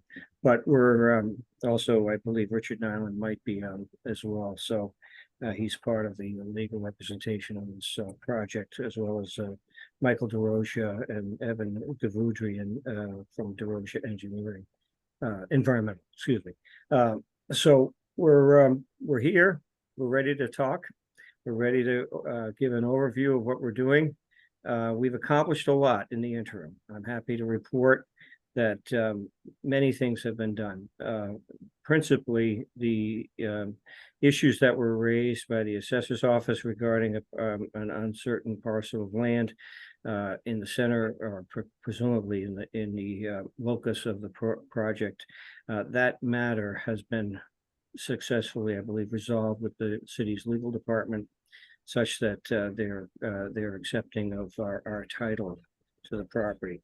Secondly, we've addressed a number of public concerns over this interim period, which I think have brought to a successful conclusion. We are working with the direct abutter in discussing specific issues that still are in the process of being worked out, but I believe we can come to a very strong agreement regarding those issues. We modified the plan slightly so to accommodate an issue that was brought to our attention by an abutter, which we have done, moving the first dwelling away and providing a corridor of open space in between our project and that of the neighboring abutter. So that was an important modification. We did add a sidewalk and a bus stop, as was strongly urged to us by the planning board. So we're prepared to present that and show you what that is. We made some adjustments to the plan to assure adequate turnaround for the fire department and the whole SWEP process of making sure that the fire engines would get in and out appropriately, and had review of the plan by the fire department for hydrant location and general access to the site. We went through, as I said, an extensive review by the Board of Health regarding the proposed septic system and related issues regarding the board's regulations in terms of stormwater management, and received a waiver vote by the board in June in support of the project. The city engineer had signed off on the drainage issues. The building department reviewed the compliance with zoning. I'm happy to know that that's appropriate. And so I believe we've checked all of our boxes at this point, and we just want to summarize the overall, changes and issues that have been raised in the interim period. And I don't know if David, you can, you're still on. Is David Kelly here from Meridian here? Dave, can you just take a walk through the plan and the minor adjustments that we've had since we last met with the planning board, so they can visualize those adjustments and perhaps pose any questions or concerns that they have? Absolutely. I think you summarized everything pretty definitively, pretty well. Greg, would you have the ability of bringing up the rendering that I sent over?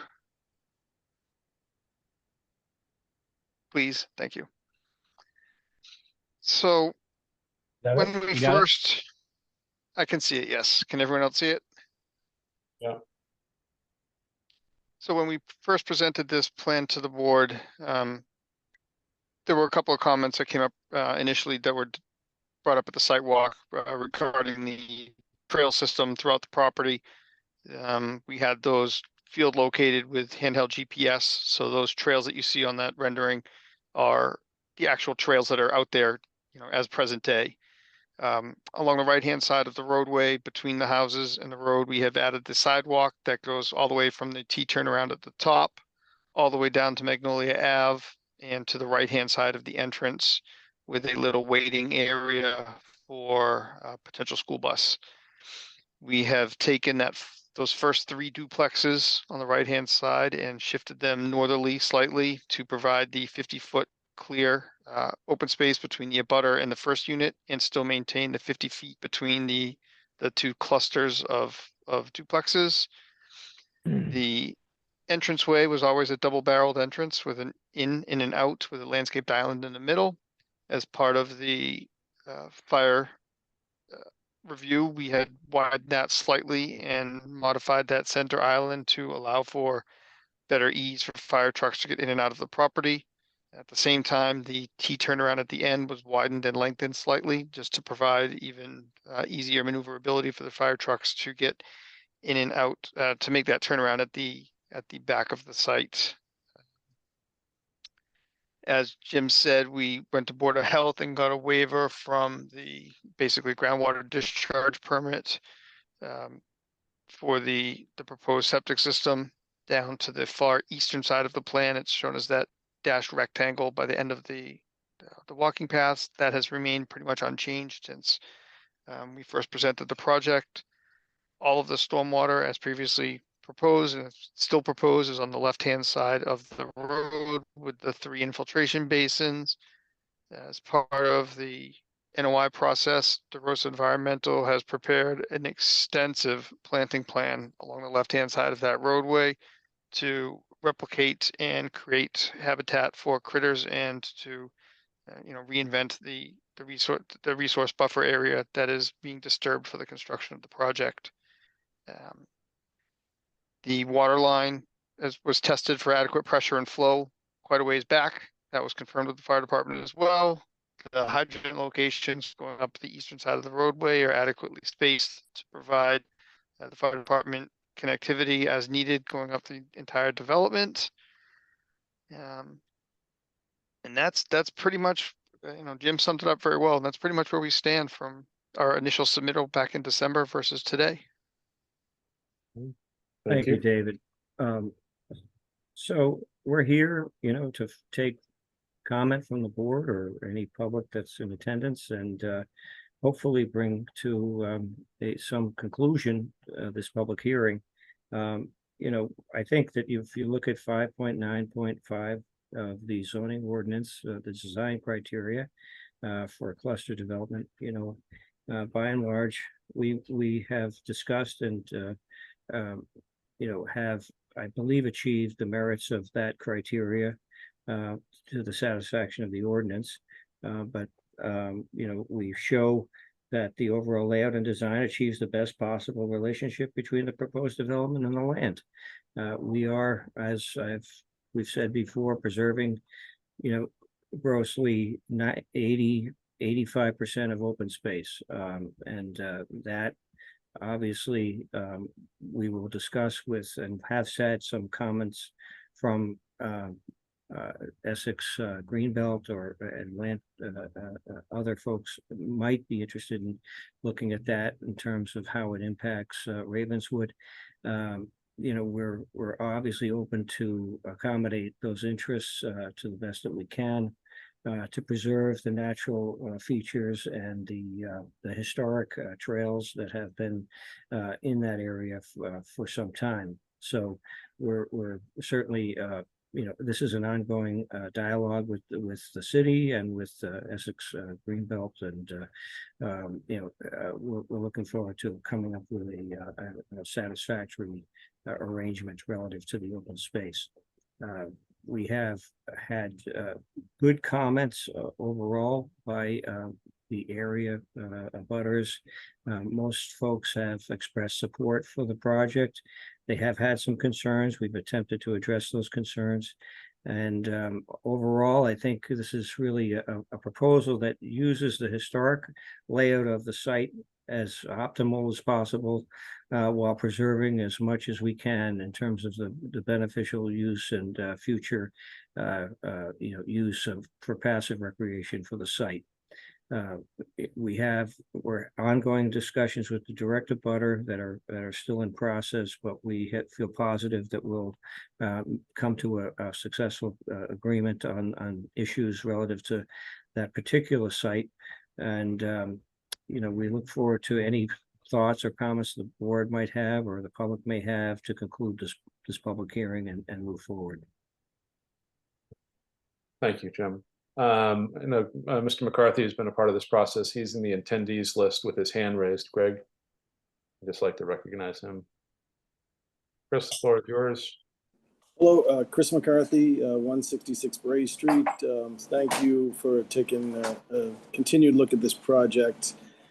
Just wanted to point out a couple things with regards to the neighbor. Again, we've had conversations ongoing for a long period of time. And one of the resolutions we've come to is the very south corner. If you look at the plan, there's a utility pole and an above ground utility line. We are probably going to come in front of this board to probably deed out that portion of land to the neighbor and to provide his own water service out through that location, because it presently comes through the driveway that you might have driven in. So I just wanted to, so this doesn't come as a surprise, I just want to let you know that we're going to be deeding, I guess to the right of the bus stop, we'll be deeding that out. Also, a couple of things, we're going to be cleaning up a lot of the debris on the site on two sides of the property. And also, we're going to try to not disturb close to his property line quite as much as the plan shows. Right now, we're going to try to leave a little bit more screening between the house and the project, and we can, we're going to have an agreement with him to do that, as, whether by leaving and or planting some other trees to separate the two properties. So I just wanted to point that out. That's all. Thank you. Thanks, Chris. Greg, do you want to bring us back a little bit here, and based on your review and the things? Sure. So yeah, again, I think there were a number of issues that took a little bit of comments every time. Took a little time to resolve. There was a question and concern about a certain parcel that is a part of the grouping of parcels that looks like there were several attempts to try to rectify it in the past, and some of those, didn't quite complete the process. But after a lot of discussion and review with the assessor's department and the legal department, we're pretty confident in the title research that the applicant had done, that they own what they are projecting to have the development be a part of. You in your drive, you saw reviews from the fire chief, from the Board of Health. The only thing that I think I heard this evening that was a little bit new was I'm not quite sure where we landed on the open space discussion, because I know we spent a fair amount of time talking about that early on and wanting to locate the existing trails, and also trying to understand if there was an opportunity, because the largest detention basin on the northern portion of the site was kind of cited because of the need, because of the grades, in the location where there was an intersection of a couple of trails, and whether or not there might be an opportunity to reconnect those trails around the perimeter. I think my recollection from when we spoke about that was that there was not really a desire to have any real connectivity or public access to the site. And so what you had just mentioned, Jim, that you had some discussions and that was a possibility. So I just wanted you to kind of elaborate on that.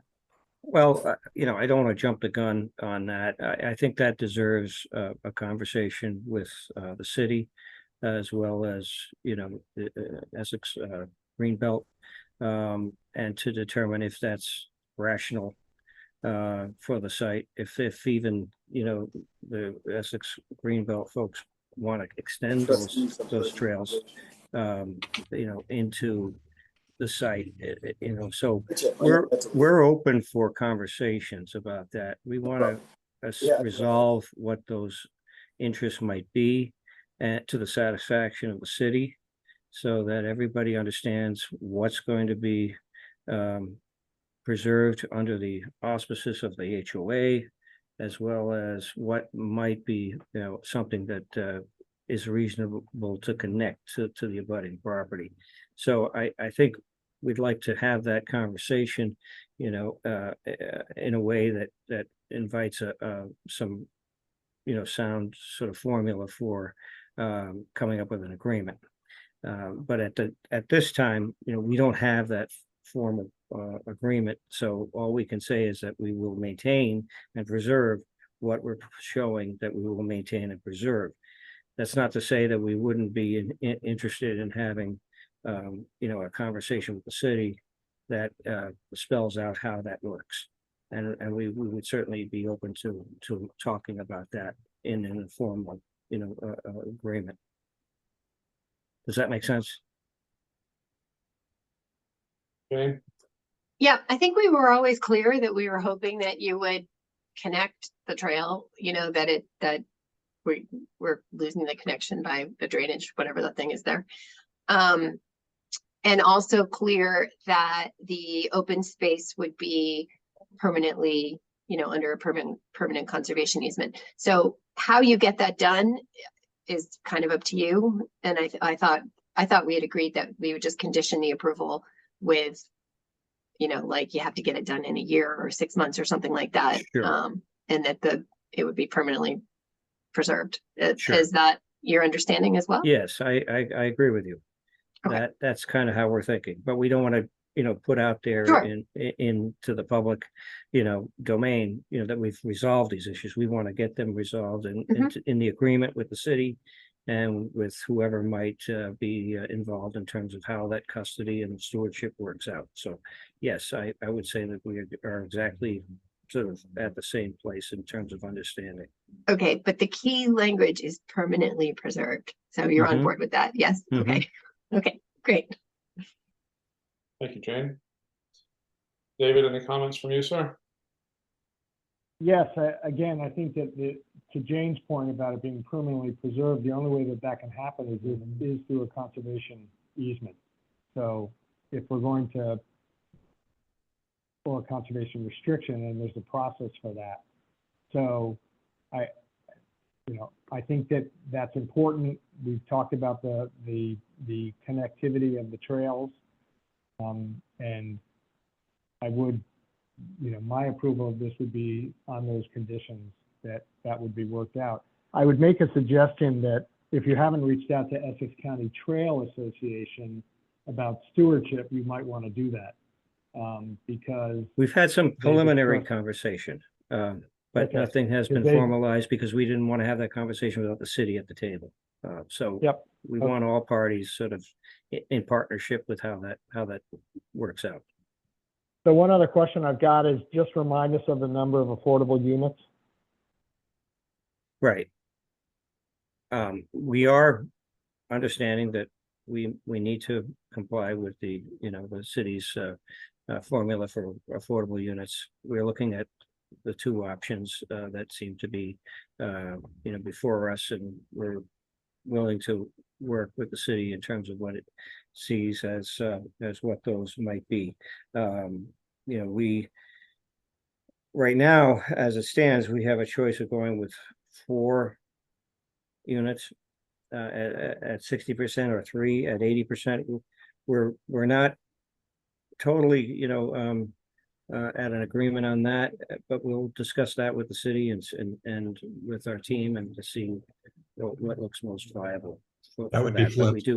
We will achieve that. Yep. Those numbers would be flipped, Jim. It'd be 4 at 80% or 3 at 60%. Yeah, 4 80%, right.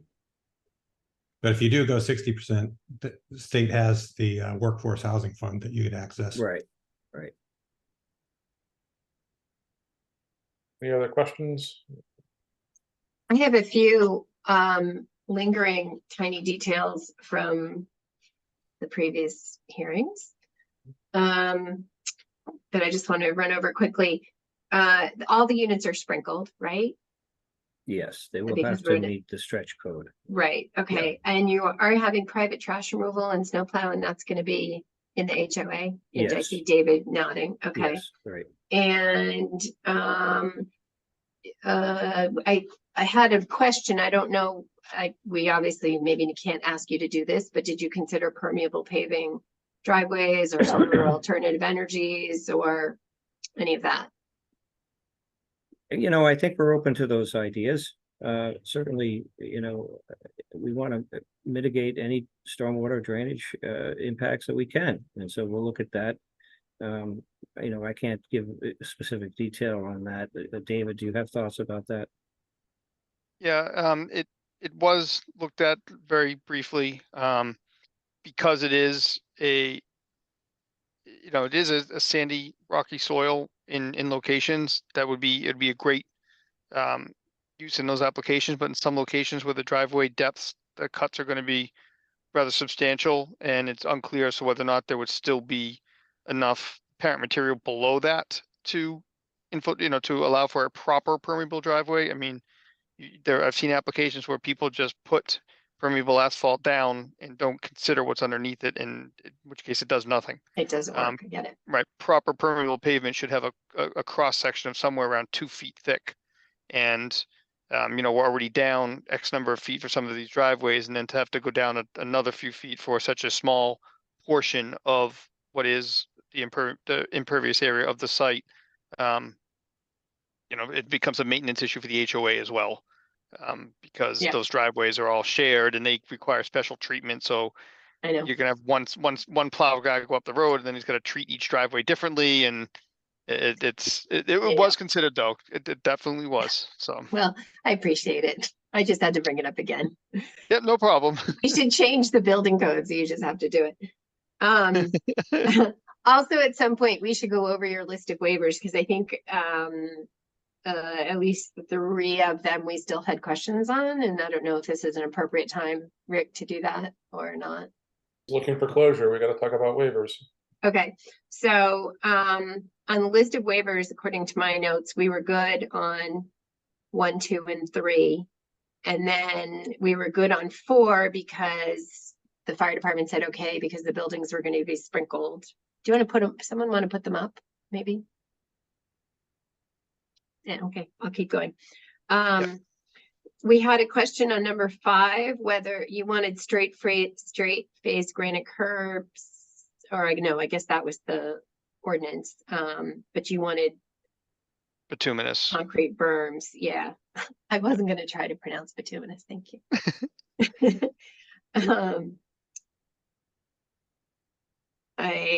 The granite is more expensive. The ordinance is in there for a reason. It's perhaps aesthetically more pleasing. I don't know how the rest of the planning board feels about that. So this number 6 we were good with. 7, you said you were going to replace drain pipes with different type of drain pipes, which were just as strong and better and cheaper. I know nothing about drain pipes, so I don't know how the board feels about that. We agreed to sidewalks on one side of the street, and then trees. I don't know where we ended up on trees. Sure. So on the trees, if you look on the right-hand side, I'm just going to count real quick here. 1, 2, 3, 6. Call it 20 trees on the right-hand side going up, and then at the entrance, there's another 10 to 15 proposed. Those are just the street trees. But as I alluded to earlier, the planting plan that DeRosa has prepared for the left-hand side of the project, starting from the road all the way up to the T turnaround, is like a planting plan I've never seen before. It is phenomenal. But does it include trees? Oh, absolutely. It's got trees, shrubs, ground cover. It has the reuse of existing boulders, reuse of existing timbers. It's really cool. Okay, so did we see the planting plan, Eric or Greg? I don't think we ever submitted it formally, because at the time it was still in works, but that is going to be part of the notice of intent filing with conservation. Okay. So, and that's where it will receive scrutiny, but I will be shocked if That's anybody. fine. Okay. So do you still need a waiver for trees then? I guess technically, because the street trees are defined as, this species of tree, this number of feet on center going up the edge of the pavement, and technically they're not gonna meet that specific, design requirement. So by keeping that waiver request in there, I think it just covers everybody at the end of the day. I don't like covering everybody at the end of the day. I like specifics. Oh. So, I mean, maybe before we're done, you could just be more specific about what you're looking for in the waiver. I mean, if Well- you're, Yeah, it says that we're just proposing trees up to one side of the road instead of both sides. I know, and we said we'd rather see them on both sides. So now you're saying they are on both sides. Maybe it would Um, make sense to have that plan submitted, the Yeah, planting plan for okay. the other side, so it's a part of the record. okay. And then if there needs to be a waiver because there's supposed to be 20 trees on the side and there's only 15 or whatever, then let me know. 'Cause Okay. Okay. Okay, so how about numbers 5 and 7? 7, I mean, I'll speak from the engineering side of it. HDPE pipe is the black corrugated plastic pipe. It is used statewide, region-wide on every single project you've ever seen and everything that's been built in the city within the past, goodness, since I've been doing this. So that's standard practice for the HDPE pipe. The ductile iron that we're proposing in a couple of spots is a thick, metal pipe that's being used just as a factor of safety. Because it does have less cover to ensure that there would not be any damage to the pipe from vehicular traffic over it. So Greg, are we okay with that? You good with that? Yeah, I think Public Works uses plastic pipe as well. Okay. So as long as, and again, where there's anything that's shallower, they're using a stronger pipe. So I think the engineering department in their review didn't have any concern with that. Okay, and I put a big check mark there. How about number? Number 5, I mean, it's a cost and it's a, from the right-hand side of the road, from a constructability standpoint, where you're gonna have, 26 curb cuts onto the road with a sidewalk there, having the granite curb being graded as such where it's gonna tip down to every driveway, then go up to the sidewalk, then tip down to every driveway and keep going up and down. From a labor installation standpoint, it's more intensive than installing the bituminous. And then for the entire length of the project, it's a cost savings, and it is a private road. How does the board feel about that? It's what the city installed in Stage Fort when they repaved the road there. Yeah, and it's what's that The concrete berms? No, the bituminous. Yeah, angled So it's berm is what the they did. private road that the HOA is responsible for maintaining. Yes, So if something goes wrong with those berms on the side, that the HOA is responsible. yes. Correct. Well, guys, why do we have it in the ordinance that we want straight face granite curbs with 6 inches of reveal?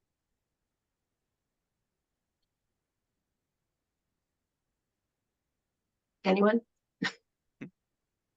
Because it looks nice.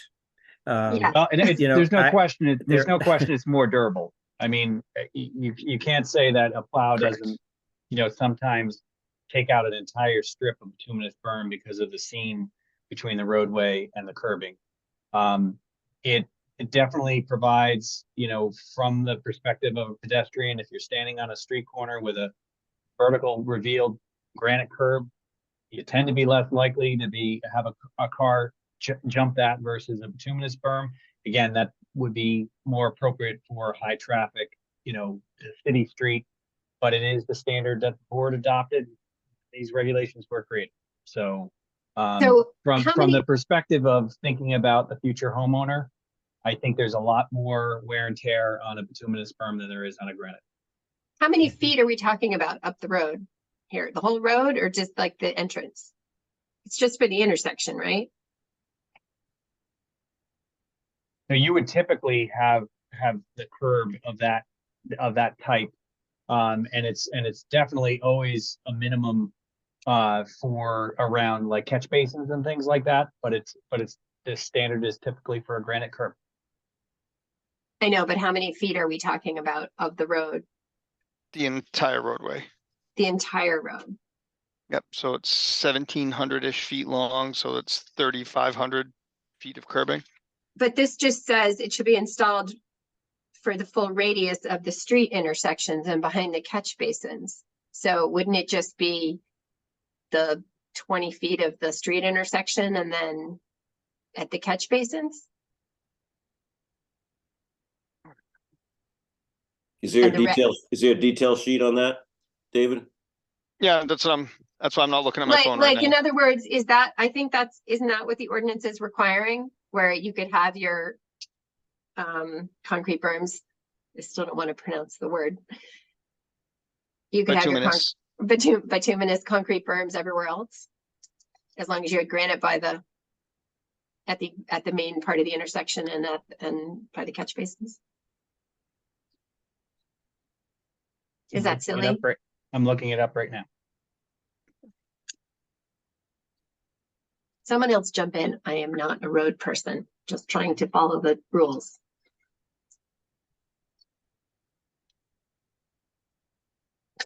I mean, Look I'm at you all. thinking out Look at that, you all jumping in. Thanks, guys. yeah, Don't worry, I got this. I would say that the bituminous curbing, if it's installed properly, is better than bituminous curbing that isn't.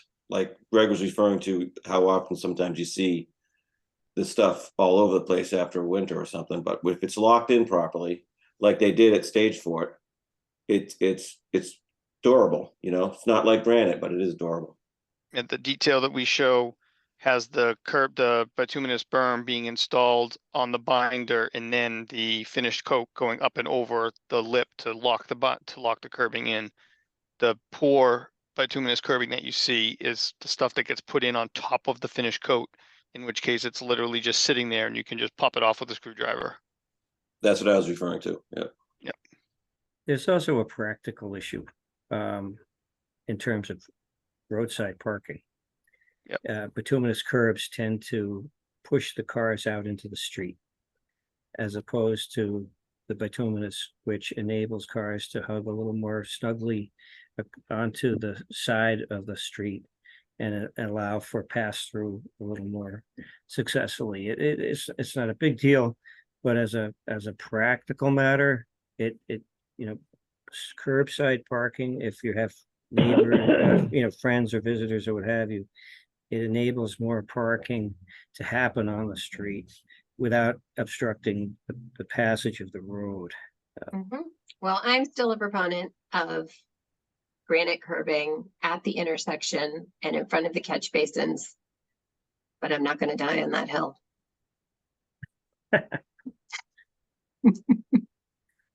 I care a lot more. I care a lot more about the permanent conservation restriction. Anybody else have an opinion on the planning board? I agree with that, Jane. Thank you. Greg, how are you making out? It's the standard for bituminous chain installed curbs along both sides, and it's related to the curvature of the road. So it is that standard of straight face granite curbing, 6 inches reveal should be installed for the full radius of all street intersections and behind catch basins. The remainder can be a bituminous concrete. That's what I meant. Yep. Okay. That's what I vote for. So you would not support the waiver of number 5, is that right? Or Correct, 7? but I hope that the applicant understands that I'm not asking for granite curbing the entire length of the road, only for the radius of the intersection and the catch basins. And we understand that. Okay. So I think that's it for the waivers. So you're going to get back to us on trees once we define that a little bit better. And also, and you keep referring to an abutter and some issues and so on and so forth. We do have in our packet the letter from Camille Vicenti, sorry if I'm mispronouncing your name. And I see her also in attendance here. So is that the person with whom, or has this issue been resolved? Well, she raised some interesting points that we certainly took into consideration and are continuing to discuss those issues with the direct abutter with respect to providing enough buffer between the buildings and what is considered open space versus how many trees we'll have there. And I believe in good negotiation with that abutter. I don't want to put carts before horses, but we have a draft agreement, and we'll certainly, once that is executed between ourselves and the abutter, we'll certainly include that to the planning board and make you aware of what those stipulations are. But there were good points raised, and we certainly did modify the plan and push that one unit that was raised. That point was raised by her to a more of a distance to create a more corridor between those two dwellings, and we respect that. So we're working on those issues. Yeah.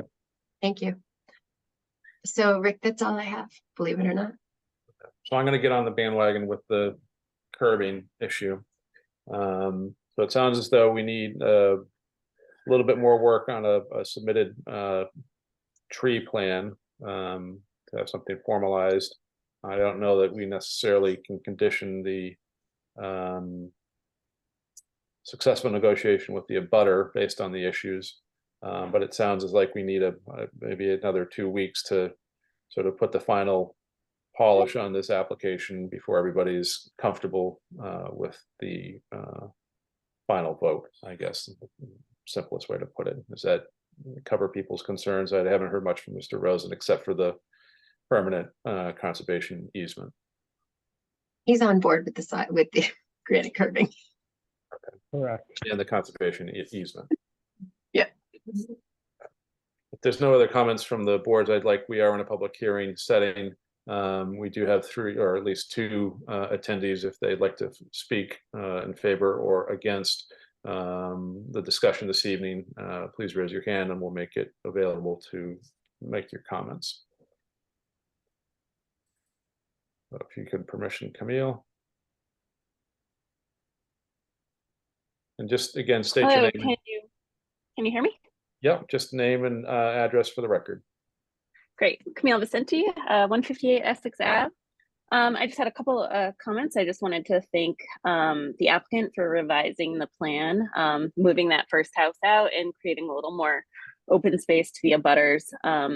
Coming from dealing with clusters in the history, it's nice to be able to have something like that removed because it isn't something that, it's a special permit. It's nice to have sort of that increased density away from and a butter. I did have one question in regards to another point that I brought up, and that's with in regards to the right of way. It stated that the project is designed as a condo, so it's not applicable to have a right of way. This is a cluster development, and according to 5.9.6, that even clusters that do not subdivide the land shall comply with all design and improvement criteria of the subdivision rules and regulations, which would then, does that not mean that you have to comply with 4.3.2a, saying that, you should have a right of way for this street that has to be, it's more than 10 homes, so it should have a right of way of 50 feet. How does a condo development negate the fact that it should have a right of way? This plan has to abide by those subdivision regulations, thus it seems logical that roads should comply with right of way to differentiate it from, land use for travel and utilities and pedestrian use, and then land use for open space, and then land use for structures. That is my additional comment, but otherwise, I appreciate your response and look forward to your response. Thank you. That's a great point. Is there an answer to that? Well, the property is under private ownership, so it will be essentially a private way. But what the city will regard as an accessible road relative to emergency vehicles and other public services. The ownership is retained within the homeowners association. There will be shared ownership with the abutter relative to some portion of that we have yet to sort of completely determine, because we still have to finalize our negotiations with the abutter. We are looking to make a new egress for the abutter that's exclusive use for the abutter out onto Magnolia Avenue, and then retain ownership in what we will hold in common as an association. We are looking to design the road as in terms of all the design features of a right of way according to the ordinance, but the ownership will be retained within the homeowners association.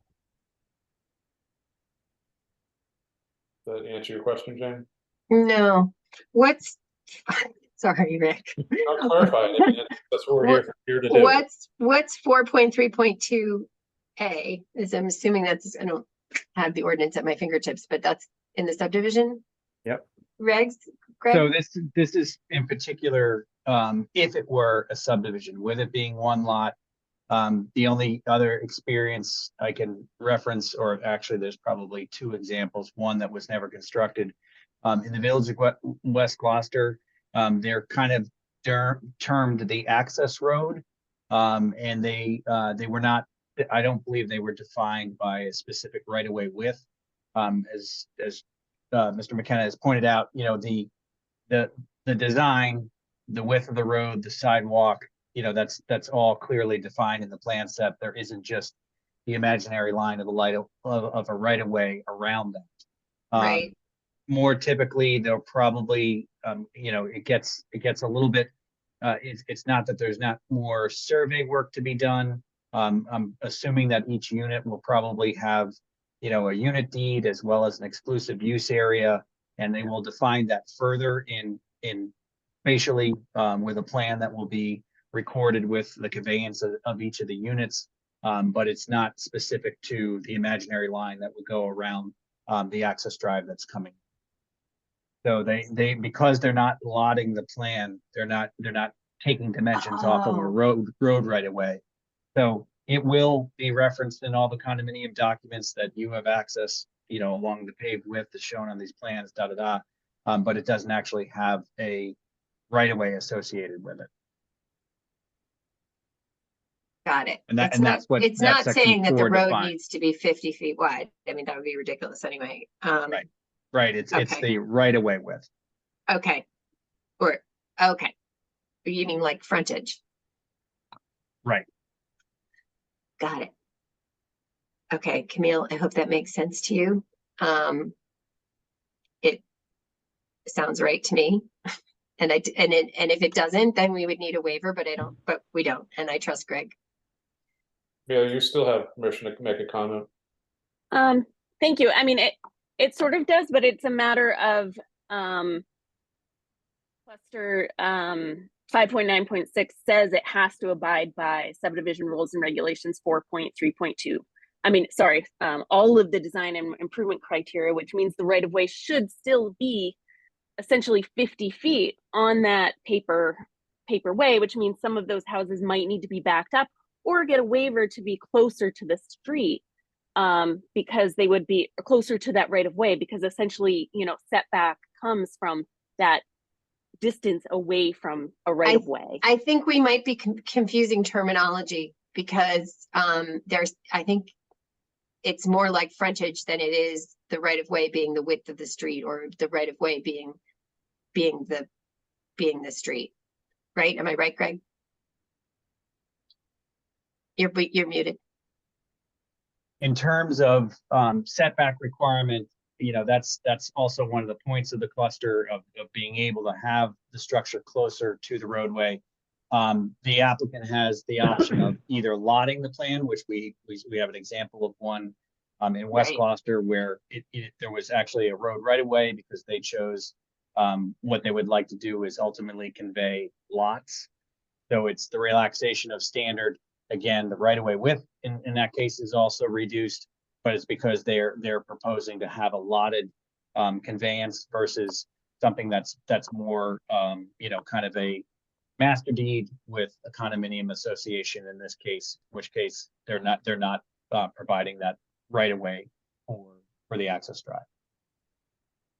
Right. So correct me if I'm wrong, Camille. I think you're referring to the fact that you think that the subdivision regulations say that it should be, the right of way should be 50 feet wide. And I think what Greg is saying is that if they made lots, that it's more of a frontage discussion than it is a street width discussion. That the 50-foot right of way is the right of way of the houses to the street, which is 50 feet. But since it's a cluster, it overrides those requirements in the form of a cluster. But it still says that it needs to, you know, I know. should abide by those design and improvement criteria. So on a plan that does not show the lot, it should still delineate a right of way on a standard plan in the way that it says that 5.9.6, when clusters do not subdivide land, they should still comply with the improvement criteria and create a right of way.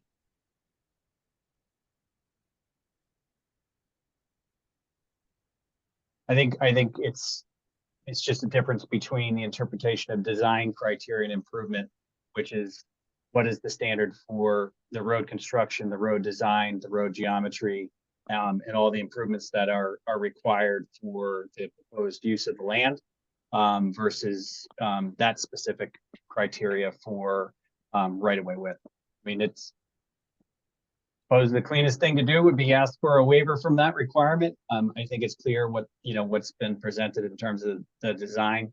But when I think of that, I think of in terms of if someone were proposing a 3-lot subdivision, we would be looking, or a 3-lot cluster or 3-unit cluster, whatever it might be.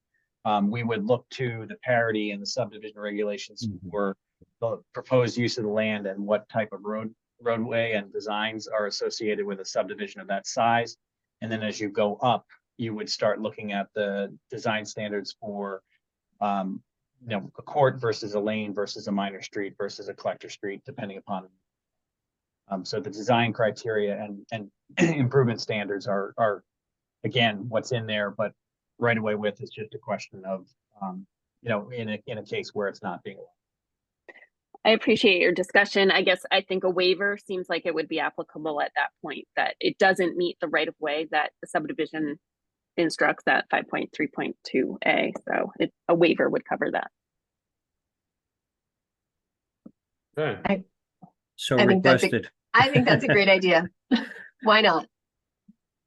Any Thanks other for pointing comments? that out. Cross your T's and dot your I's. Appreciate that, Camille. It's also important to understand that right of way and pavement width are two different things. Right. I mean, you know, so that's very important. Right of way is always wider than the pavement, usually. Mr. McCarthy, you still have an opportunity to speak here. Unless your hand's just perpetually up. Oh. You're there for a second.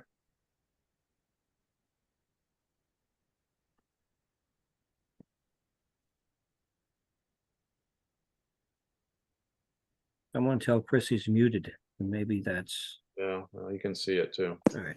Can you hear me? Yes.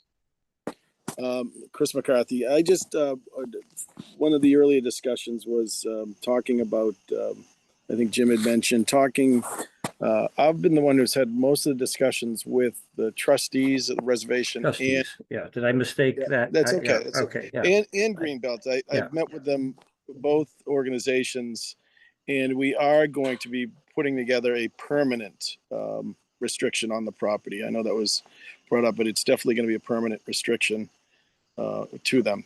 That's all I just wanted to mention. Thank you. So at this point, it sounds like we have a little bit of homework to do. I think there's enough to entertain a continuance to our next regularly scheduled meeting, so we can get the items that were brought, and they seem to have significant weight for the board as far as the curbing, the permanent conservation easement.